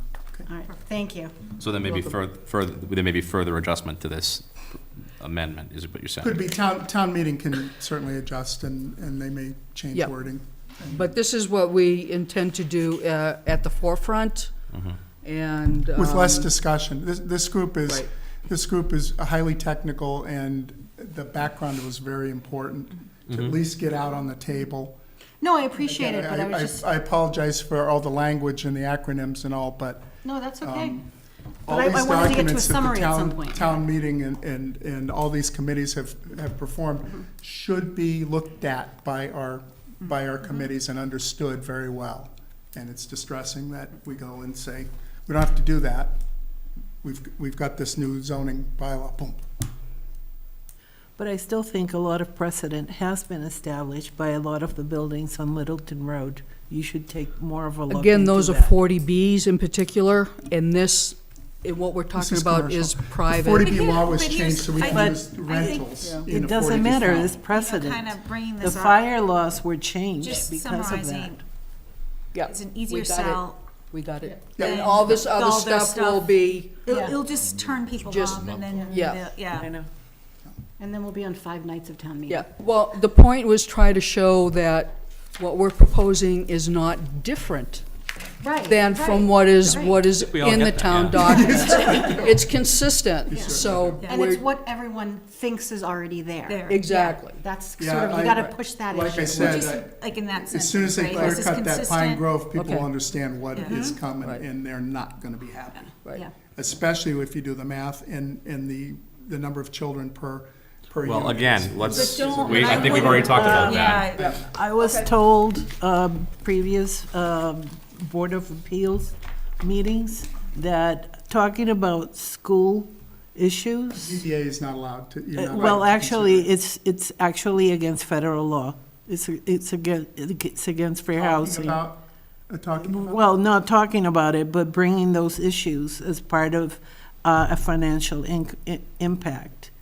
It's For- against for- fair housing. For 40B, you're correct. Well, They but I can't- believe for anything. No, it for would- No, 40B, no, they it's for, can't it's part of consider the National Affordable Housing Act, NAHA, N-A-H-A. Yeah, Whatever, but, you and that's know. kind of where the, So it doesn't Derivative matter comes from. whether an area of town, I think, because, but I think regardless of that discussion, I think, Yep. It's I not- think you it's- lose I think you lose the argument if you start bringing in the discussion about the families coming in. yeah, Okay, not that great. I, no, we disagree with okay, you. I don't disagree and Right. maybe Well, some of the numbers, but I think The you point, lose the people. point is, Right. our kids are expensive. And if you lead with residents and you don't lead with commercial, we're in big trouble. Drive 129, every one of those But I, red brick buildings. but, We okay, all and understand and that. I hate to say this because I know it's going to lead to more discussion.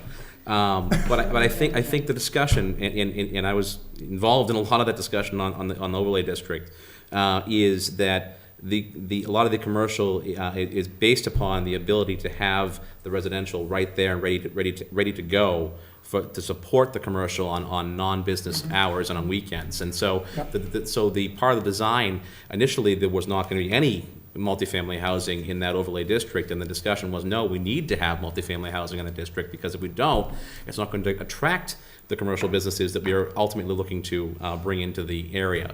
So That was certainly sold, but it was not sold at the density.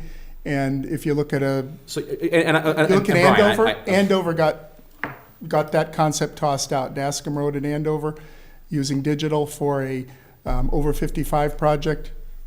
Town meeting threw the man out. I think we're talking about apples and oranges there, though. It's the same. They have the same. The Not diagram. quite. I know exactly what you're referencing. Yeah. It's not quite the same. But regardless of that, I think where your argument lies and where it's strongest is in the definition of what is transitional and what you're looking for Yeah. to bring into that buffer zone area. I think you start saying, We'd well, like to define we're having transitional. residential coming in first. Again, that's a losing argument because that was already discussed as something that needed to happen in order for the commercial to boost, and there is commercial coming in. It's starting to come in now. So it's I be careful where you tread. As all It's as good all I would advice. say, yeah. It's good advice. We appreciate it very much. Okay. Because, I mean, again, I'm with you, I don't think this is necessarily Okay. anything that would get people up in arms about, but I think they can get lost in the Okay. minutia. Any other questions or Well, anything? you know my observation. Yeah, that's okay. All Okay. right, let's bring it to. All right. Any other questions? Good. All right. Thank you very much. Thank you very much. Thank you. And thank you for your feedback. See you All at right. town meeting. Moving right along. We have a presentation. Don't need to leave this. Presentation discussion of warrant article number 27. case you need it. Town meeting conflict of interest. This is also a citizen petition. I believe, Brian, you are the proponent of this, and Chris, are you involved in this, or are you I was helping him She's an out. interested party, interested party? Okay. but we'll, Is it a conflict of interest, or? it's, co- He's been a That- wise guy. that, you kept a very straight face. There you go. I'm also an attorney. I knew that. I can make derogatory comments about attorneys. I'm not one. Is that how that works? We need two more down here. We have enough? I think That's we it. may be short. We can share. Share for now. Okay, we'll share. Dave and I will share. One more. Oh, one more? Got it? Thank you. Okay, in concept. To make it as simple as I can, citizen petition requires 20 signatures, I think, to come forward and come to town meeting and say, hey, we need to do something a little different. This is conflict of interest, and interestingly enough, last town meeting, we did a zoning article that passed by one vote. And my belief and understanding was we had several members of the town meeting that had a financial interest in that vote. They made money off of if that zoning went through. We have real estate people, we have lawyers, we have family members. So what we wanted to do, we looked at different other towns, and town meeting's interesting because town meeting members don't have to abide by the state statute for conflict of interest, that anyone that works for the town or the state has to abide by. Because town meeting typically is that lowest level of legislation, and those people are very likely to be teachers and workers in the town and regular people. That's the concept anyway. So you can have a conflict of interest. It's based upon the percentage of the population which it affects, is where the conflict lies, whether or not there is one. So we reached out and looked at the town of Framingham, which is now a city. Perhaps we're approaching being a city, but we're getting bigger.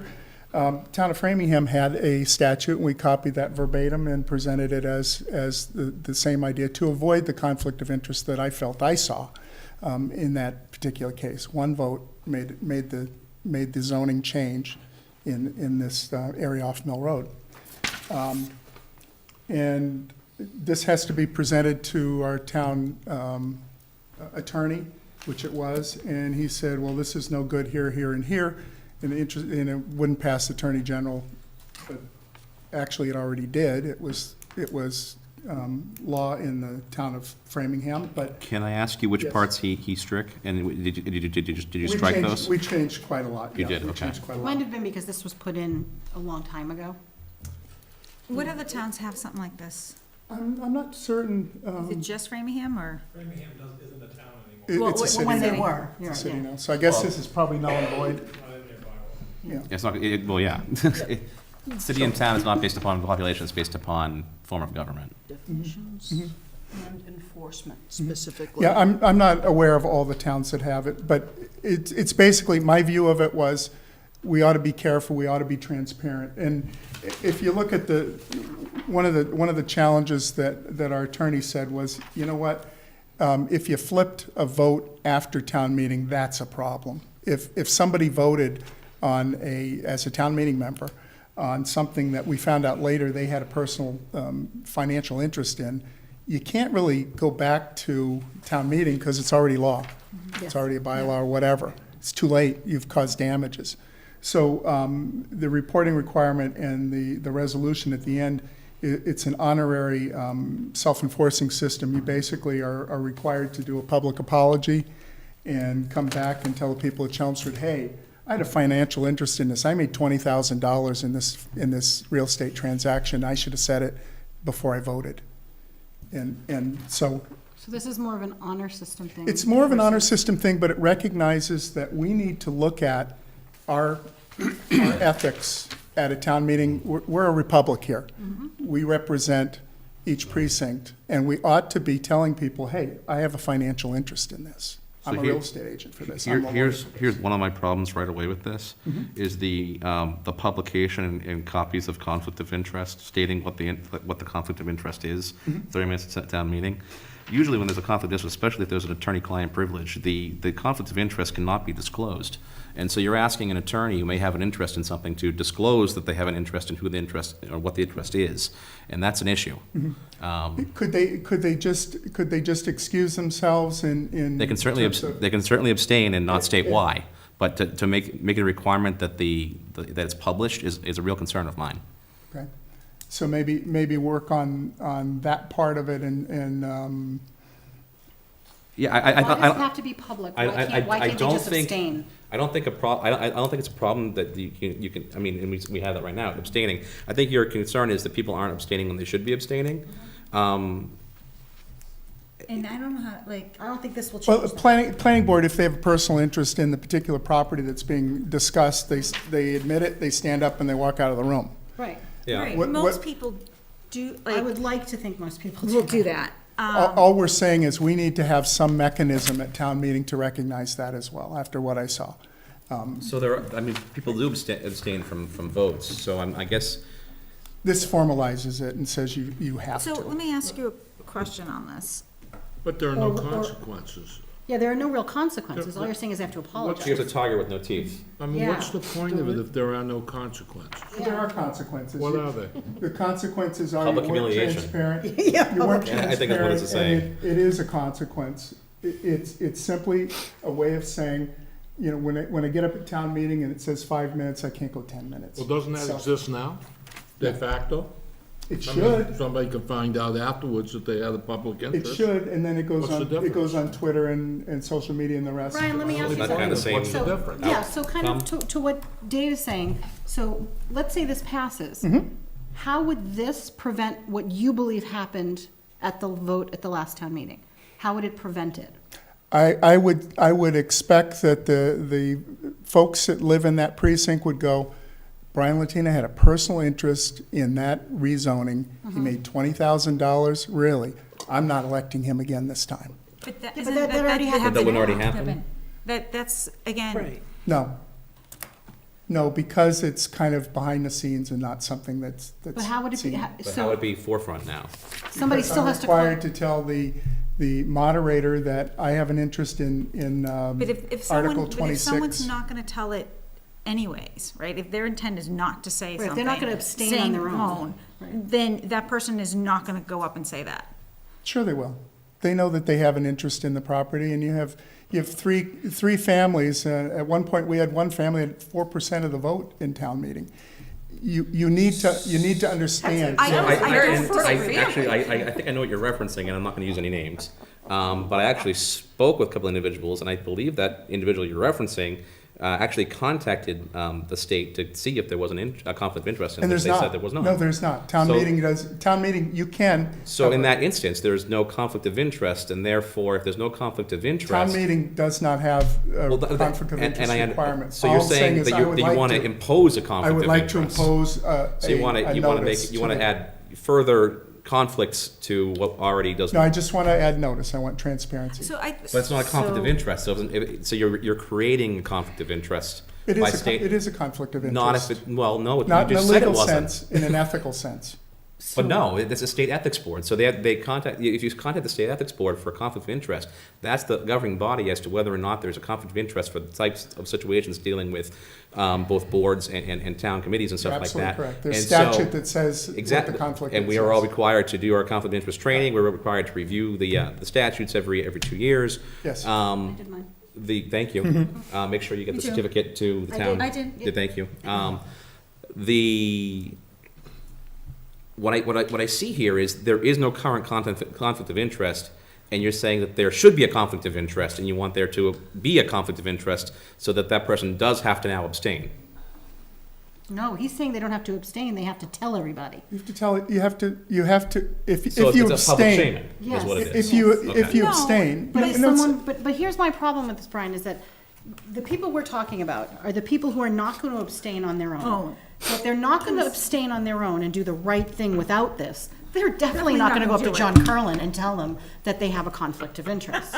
So. Well, not only it that, says but in There's no that- consequence when it's found out later they had one and didn't abstain, other than potential public shaming. I feel like it's sort of what Dave said, it's a tiger without any teeth. But not only that, this wouldn't even affect the situation which we're referencing that's supposed to be the impetus for this in the first place, because there was no conflict of All right, interest. can I ask a And that's why I don't understand. Can I ask a question? Yeah, sure. Okay, Yeah. as a town meeting rep, right, I have a grinder pump, and I own a grinder pump, right? Yep. And there's a whole bunch of issues with grinder pumps. So currently, under the current laws, there is no conflict of interest. Under what this is proposing, Would I- because you have a grinder pump and you are financially affected by Right. this, based upon how this is written, I believe, and I've briefly gone through it, and please correct me if I'm wrong, Yeah. that would present a conflict of interest. Right. Now, under this new bylaw. It's that's a not little right. broader, it's a little broader than that. You have a grinder pump, but so do 500 other people. This is intended to be a case where I'm going to change the zoning, and I walk in and I say, hey, I'd love to change the zoning right over here, and we all vote to change the zoning, and I have 5 family members in town meeting, and we pass the vote by 5. I get that, and I don't disagree, because But even. a teacher in the room voting on the budget, that's also here. Teacher voting on the budget is not, that's not a conflict. We But how is recognize that defined It's here? recognized that here. It's here. How? Town meeting rep voting on article line item where he has financial interest. But teachers have compensation. Yes, you're correct. So here's another But thing, right? ultimately- So can we just, just Yes. another, I'm a CFO, right? This whole bylaw change of Chelmsford, right, the 129 area. Right, the overlay, right? I'm a town meeting rep, I vote in favor of it. Now, I'm voting in favor of it because, great, now I have a company, and I'm like, hey, look, we can go build over, we can move our company to 129. Because we moved to 129 in Chelmsford and we're not in Boston, my rent is, 50% lower. So therefore, our profits are higher, and the following year, I get a bonus because of that. Do you have to- does she have to go down? How does that work in here? If you were setting yourself up to buy that building, I'm not buying the building, So I'm now just we're getting talking the about rent. people's intent, and when you start to get into intent and future possibilities, there's, Jim, correct me if I'm wrong, but we're muddying the legal waters. Oh, hell yeah. dramatically. Oh, yeah. So, But even, so if we pass this first, would you then have to disclose your conflict in the bylaw article? Because you're in a butter, so you said your property values would be impacted if we don't lower the density. So you have a conflict of interest in that. Well, no, it wouldn't this time around, because any bylaw change has to be approved at the state level, Right, but so he's saying, therefore like, it had wouldn't we affect passed this this one. in, Had we like, passed this in January? fall, This and would it's been apply to you. approved, it would apply to you. as in a butter, I'm not in a butter. well, I believe one of you But- said you were in a butter. No. No, there's another I one. was Third- stating the third party is definition in a for butter. party and interest. Isn't that how you were able to file your appeal? A butter Was and a in butter's a butter. Well, there was The And a butter, a abutter butter? part- the Ann abutter- Butter, who lives across the 6 degrees street of from separation. the No, 104 that's true. project, Butter- Look, butter- is the one who put the ZBA approval. do I think that people should disclose or abstain, Of course they should. Yes, of course they should, right? And I've always said, and, This, I love this, 129 this and my simply concern says, is- this to is- Chelmsford. simply says that you need to. I get that, but I think, I would rather it say that, I would rather it be something where it just says you have to abstain than you have to disclose. I agree with Jim, that you're getting into an area here where. But even if you have to disclose, you shouldn't disclose publicly because No. there are interest conflicts. Well, that's what I'm saying, There's that's what I probably mean. conflict of interest, No, yeah. I mean, I would just say you have to, you have to Here's the thing, right, abstain. like, we have social media, we have all of this stuff. If someone has done something and it needs to get out, then they get not voted, I mean, that's the whole purpose of being voted, Right, right, no, I and hear ya. I That's hear what we ya. have, that's our recourse. And I we hate can't to be muddy the mad, waters, right, I mean, but- trust me with, you know. So, One of the things about town meeting is that you are just a regular citizen and you're involved with all sorts of things, but you're volunteering for the town and you're like saying, I'm gonna try to do my best with my best judgment. You already have a limited pool of people who are willing to do this, and if the lawyers seem this is gonna be a little tricky, and the real estate agents and the firemen and the school teachers. No, it's not I firemen know it and school says that, teachers. but I think people are gonna think. But Okay, not I know only it that, says that, Putting on a but. general budget. See, it's not see, the an- problem- I'm just saying, you have limited number of people anyway, and I really It just think means the you best- abstain for that one article. I think the best advice is We're gonna have to conflict. trust people, because if you go back, most times, the right decision does come out of town meeting. So the best thing is, these are people, our fellow citizens, We're not infallible. and This is- sometimes people make mistakes, sometimes they don't, but I think the best thing is to trust people. I think this is inherently based on distrust. So, yes. Right. The I language just that's think- here, and it kind of defeats the whole purpose of a representative town meeting too, because, I mean, we might as well just go back to open town meeting, and then there will be no problem with conflict of interest, because everyone is there for their own special interest. so I have an example. Let's say there's a realtor. There are many town meeting reps that are realtors. 104 Mill Road is going to have units for sale. Yes. So all the realtors that are town meeting reps would have a conflict They have of a potential interest. conflict of interest they have to disclose. Not in a broad vote like that where you're voting for the BAOD to be an overlay district. Or if you're a teacher and you're voting for the budget to go in and teacher salaries happen to be in it. That's not the intent. So where do you draw the line? And where is that language in It's here? not here. I don't, So the I fact that think it does. we're going around and around about this means that I don't this isn't clear enough. yeah. So that what's gonna happen is, let's say it does pass, every town meeting, we are gonna spend, I would wager, an hour at least at the beginning, trying to figure out who needs to.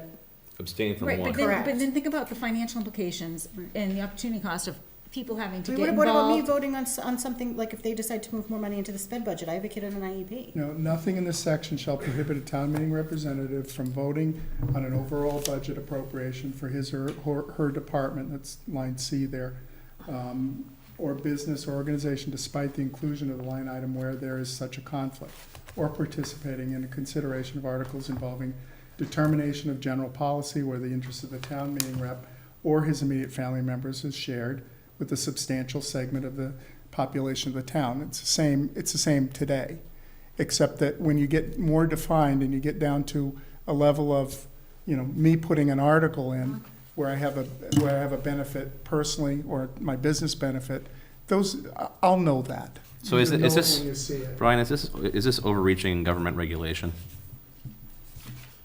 Compared to others that we have, no.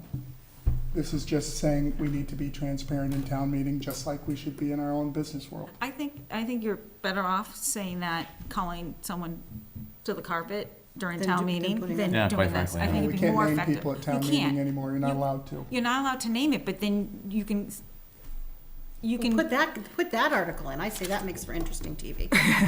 No, but I think you can call people in a general sense, or you can Well, raise a question that will call someone. I would rather do that. Maybe the adjustment to this is to make it one of the rules of the assumptions of town meeting for you to be ethical, and that means you abstain and your family abstains from voting when you're directly financially involved in a particular finite vote. Yeah, I don't think that they need We to could make. change some language like But then that. again, So it's an announcement that gets reminded before town meeting, like something like that. Expected not to vote. That Right. would work as well. Instead Just, of- we're trying to do a little transparency here. No, I understand what you're trying to do, Brian, but I think the wording just gets a little too much. Well, Instead- like I said, we picked this up from Yeah. a Right. bylaw that's already in place. The Attorney General already approved it.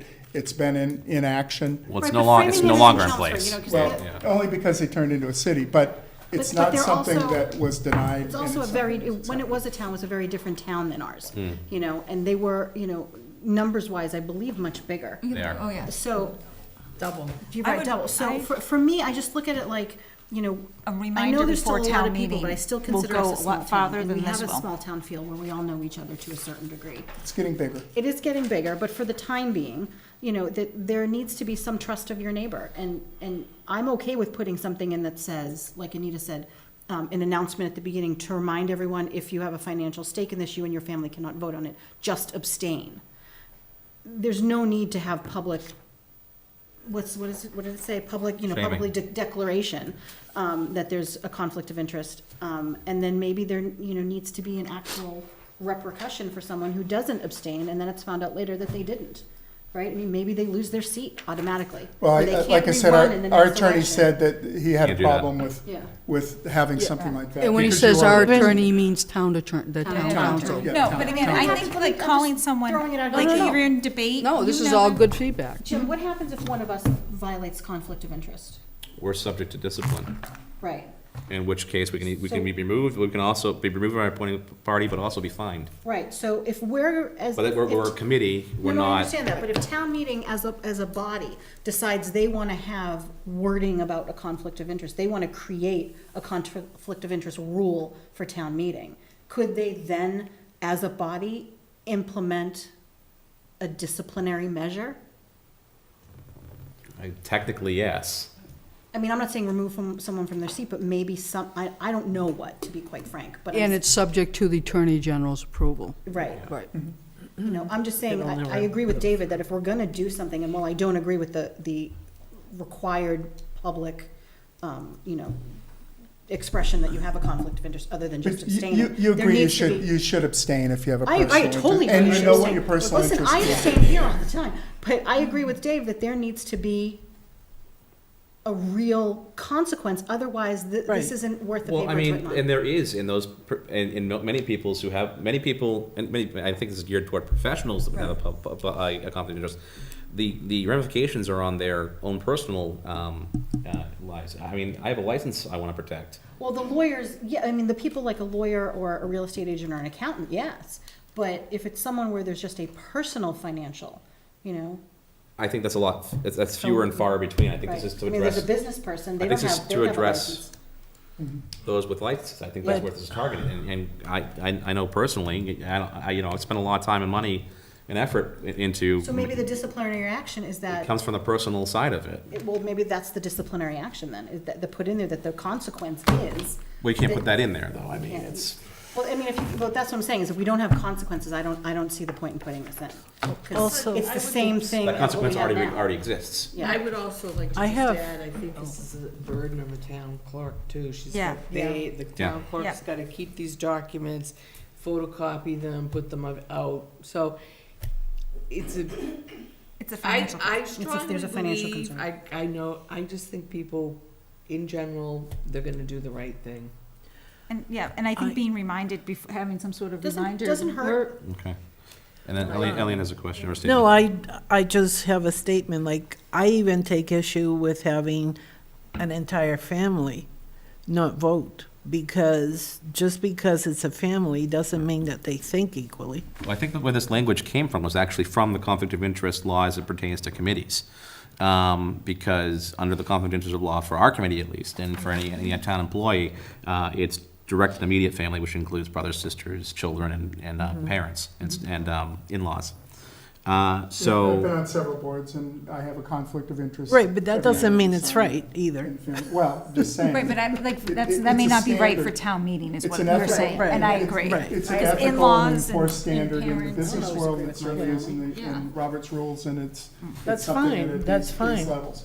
The point is that at town meeting, do what you want. If you make some money off of the town, great.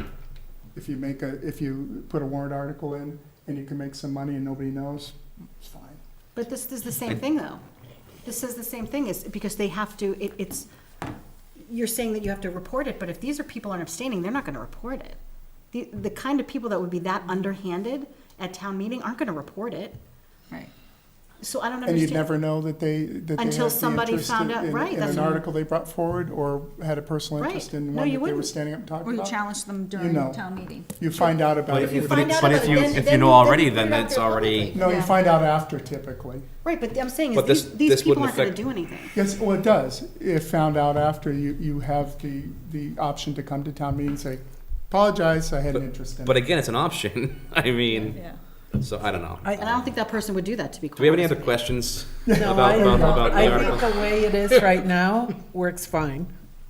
I think we should, I'm Well, okay with. we're not not voting I'm tonight, sorry. so let's, Okay. we'll have a further discussion next week. when we Sorry. vote. Okay. But as far as any questions regarding the No. article, do we have any No. questions? No. No. Okay, Kathy? all right. None.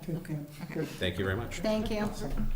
Thank you. And 101 then- Mill Road? Yeah, we've got one more, 101 yeah. Mill Road, you had a dial-in number or something available, or? So we don't, no, we don't, what I said to Joan, and Joan and Joan contacted me, on Monday evening, late Monday evening, and said that she, oh, no, I'm sorry, Sunday evening, Monday morning, well, around there, and said that she was still in Florida and wouldn't be able to attend this evening. She understood that there was a conference phone or something in the room. No, what No, we don't what I have one. told her was that if we had questions, I could call her.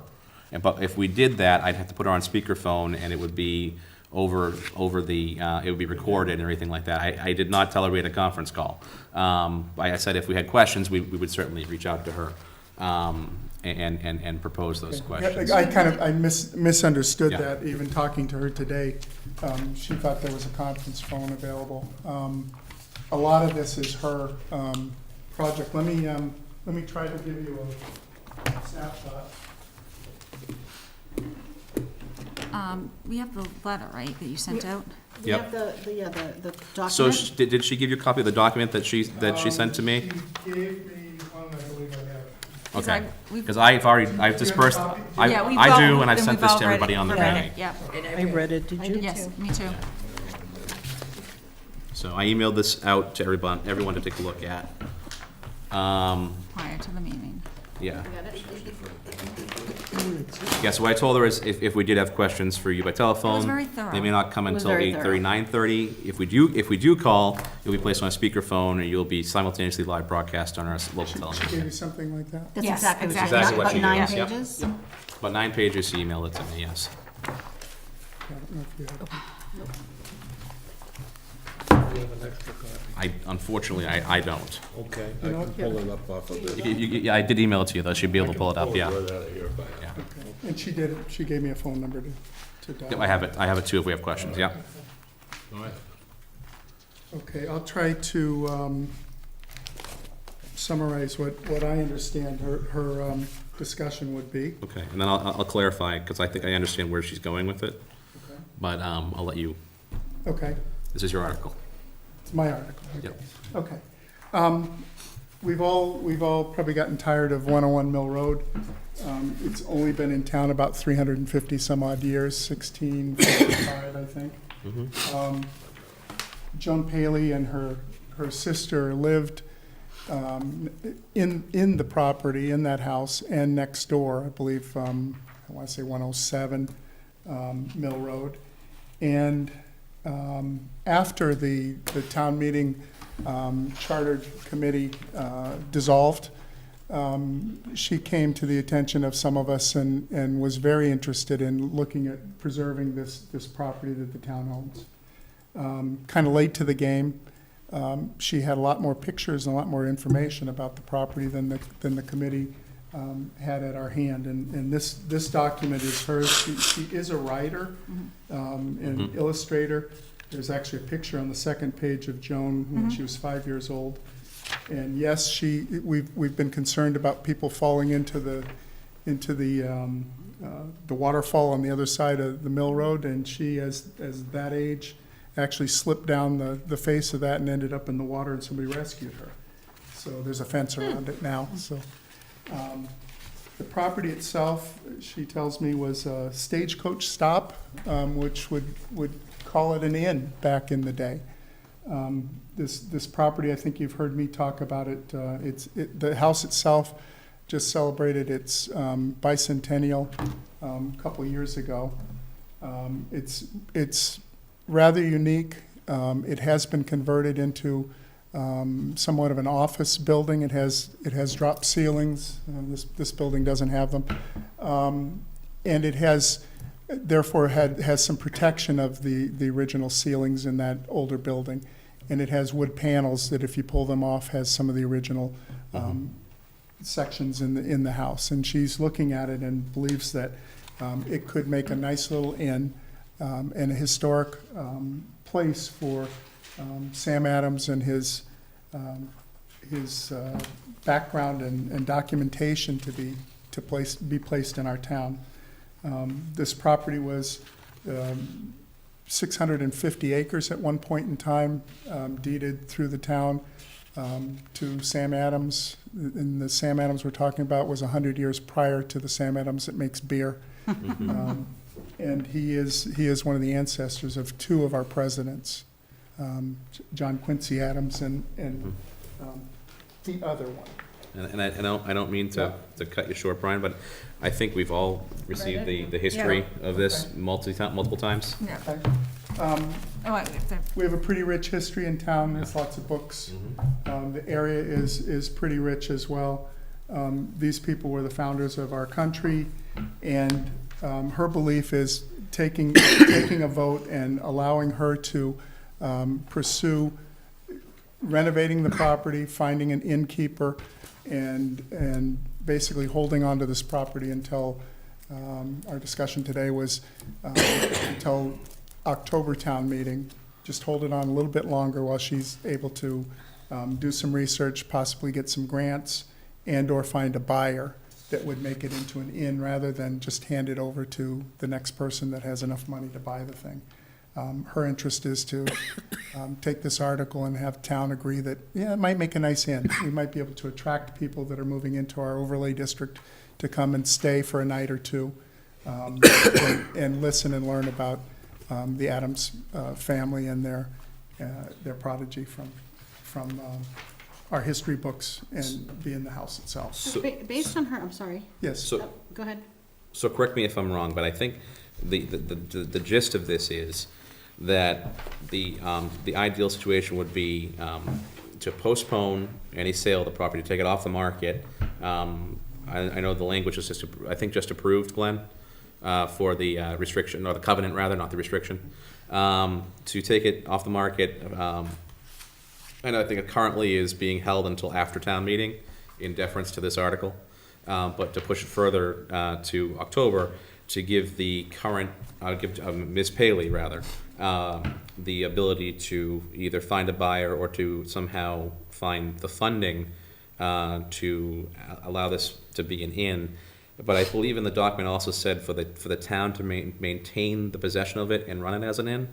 There was some thought along that, and we had a pretty good discussion about that. And I said the town meeting certainly would not be interested in. Okay, good, because that's changed since that discussion. Okay. Yes. In fact, I told her that, in my opinion, even keeping it for that 6-month period, I would expect as a town meeting rep to be held cost-free in this.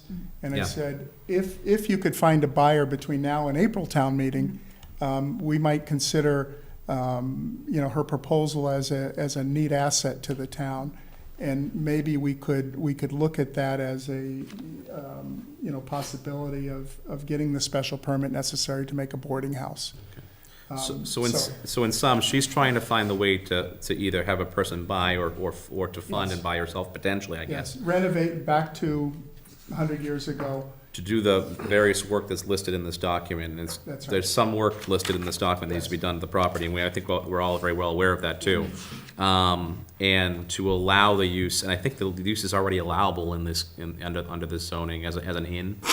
In theory, our town attorney suggested that a special permit to call it a boarding house would be relevant. Okay. Airbnbs don't typically have those, but we're supposed Well, to. that's a little We're different. supposed to. I think with this one, with the visibility, There's also a lot of potential litigation and that's right. and statutes that are being put to address that. Yes. Yeah, two unmarried couples living in a house in Chelmsford, in theory, have to have a boarding house permit.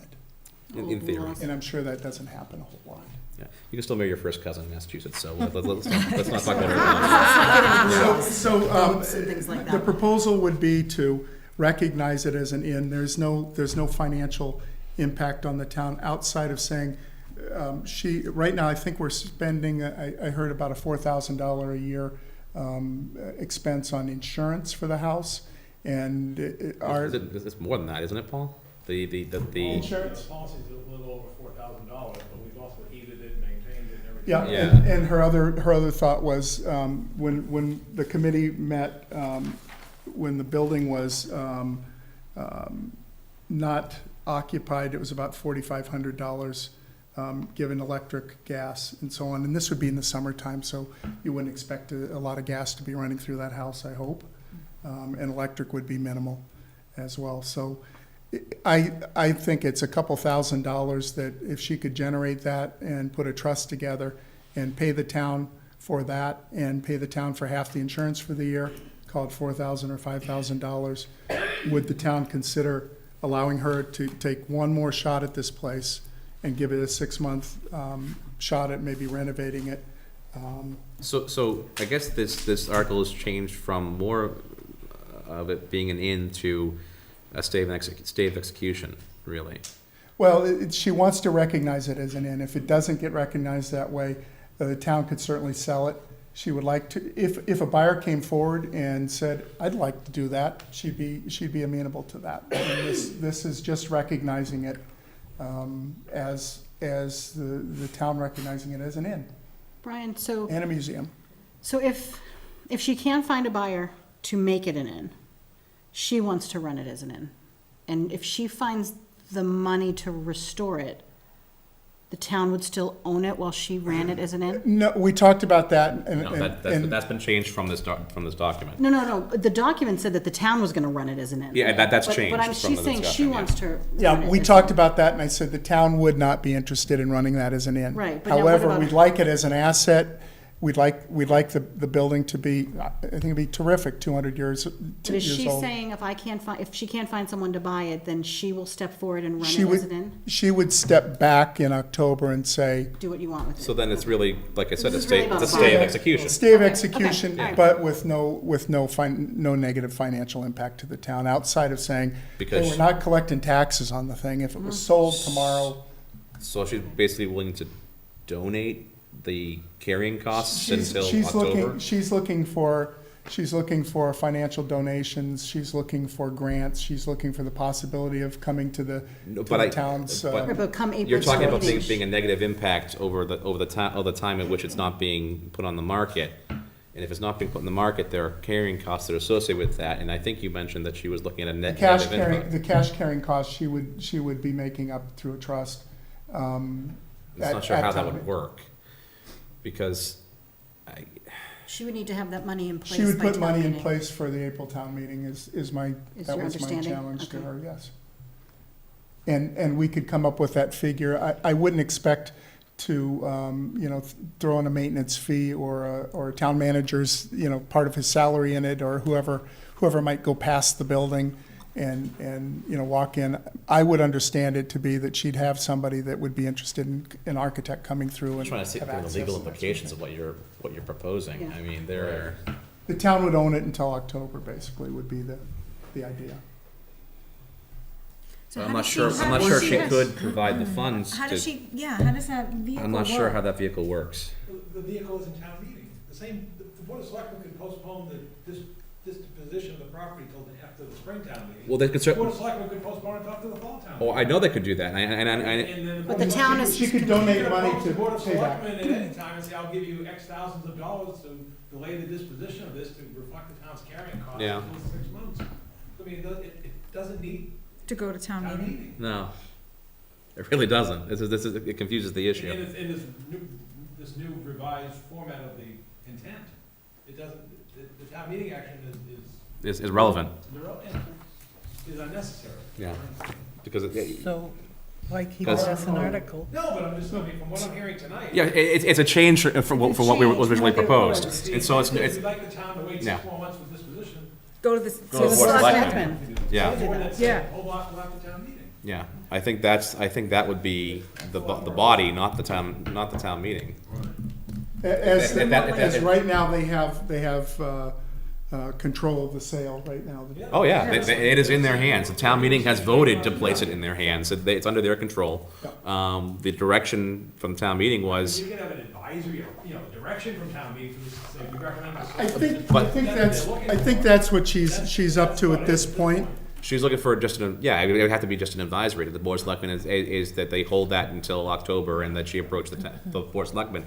I'm not sure if it's necessary to go through town meeting, but I think that the whole intent has changed from what was originally I think proposed, and I think what we were at least initially envisioning as. Well, I had the same thought process and discussion with her that you did. Yeah. Just now, and as part of that, I said, town meeting wouldn't go for. Oh, God, no. Us carrying another 6 months, number one, for no cost.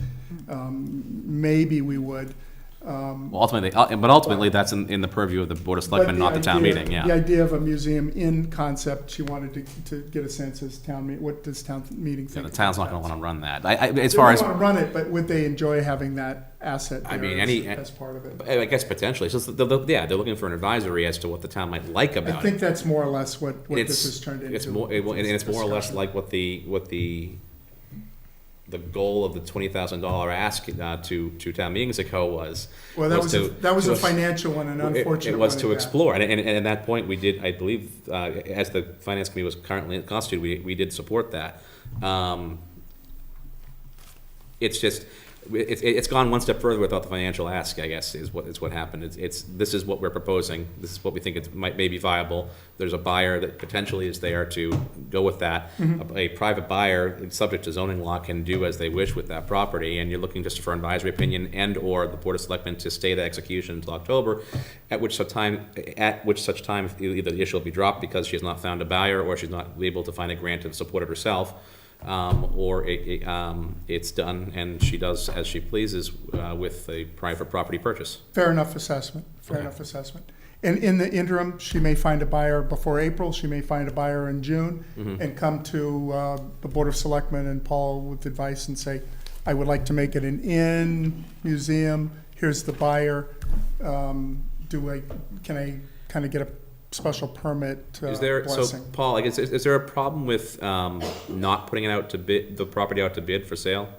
Or can a private buyer come forward and the town should be able? Something to do a disposition process. Yeah. So the RFP could be configured. So that such that person is able to, that's what I figured, okay. That would be the intended use, therefore anybody could bid it to develop it and then purchase it for the purchase of an inn. Yeah. So the RFP is crafted in such a way that it would, okay. Got it. Okay, all right, I think, anybody else have any questions? Nope. All right, thank you very much. Guys, thank you.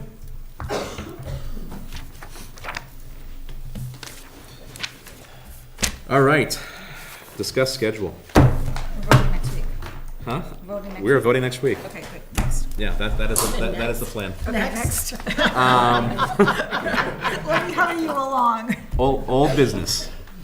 Anyone have any old business? No. Hearing none, new business. Now, just a quick question, just for the schedule, tomorrow is there's nobody else coming. Tomorrow is just us discussing. Not tomorrow, I won't be here. Next week, yeah. I'm that's not what I meant. either. So next week is just us discussing and voting, correct? I've unfortunately not had a chance to reach out. There may be a quick, brief presentation by the Roberts Field Committee, which actually met tonight, on their funding efforts, just to give us a quick update. And when I say quick, I mean quick. We're gonna have a trapdoor in the floor, 5 minutes? Exactly. Okay. You've installed that, right, Paul? Yeah. Thank you. Okay. Just to give us an update as to their plans for agreement with the town for funding, returning funds to the CPF, which is unfortunately was mentioned in this previous article, and there's no longer that funding available. So, Thank you. public comment.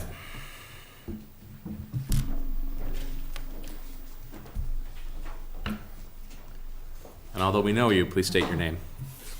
Glenn Dates, 220 Wellman Avenue. Thank you. Just as a clarification on the last topic. Sure. That I had researched something for our Board of Selectmen. 101 Mill Road, under its current classification, the question came up of, can it be an inn can it be a bed and breakfast? Mhm. And so I went to the building department to try to get some clarification. The current zoning says that in that current zoning, it can be, doesn't say inn, it doesn't say bed and breakfast, but it does say that it can be a boarding house. Yep. So then the question is, what's the difference between a boarding house, an inn, and a bed and breakfast? And that's in the purview of the inspector. And according to him, he sees all three as one and the same. Okay, so there's no So issue. under the current zoning, it can be an inn. All right. Okay. Bed and breakfast, or, That's, So no need even to apply for a variance, perfect. Okay, okay? all right, thank you. Thank you. thanks. Yeah, that does make sense, because historically, what we might think of a boarding house today, historically, when that law was probably written, it meant the same thing as what we consider an inn today. Yeah, the boarding house is a little different now, but. Now, Yeah, but not back Yeah. then, yeah. As long as the building inspector is fine fine with with that that, yeah. definition, then I don't really care what anybody else thinks. No, yeah. Any other public comment? Hearing none. Any press questions? Seeing none. I'll entertain a motion to adjourn. Motion to adjourn? Second. All those in favor? Aye. See you next week.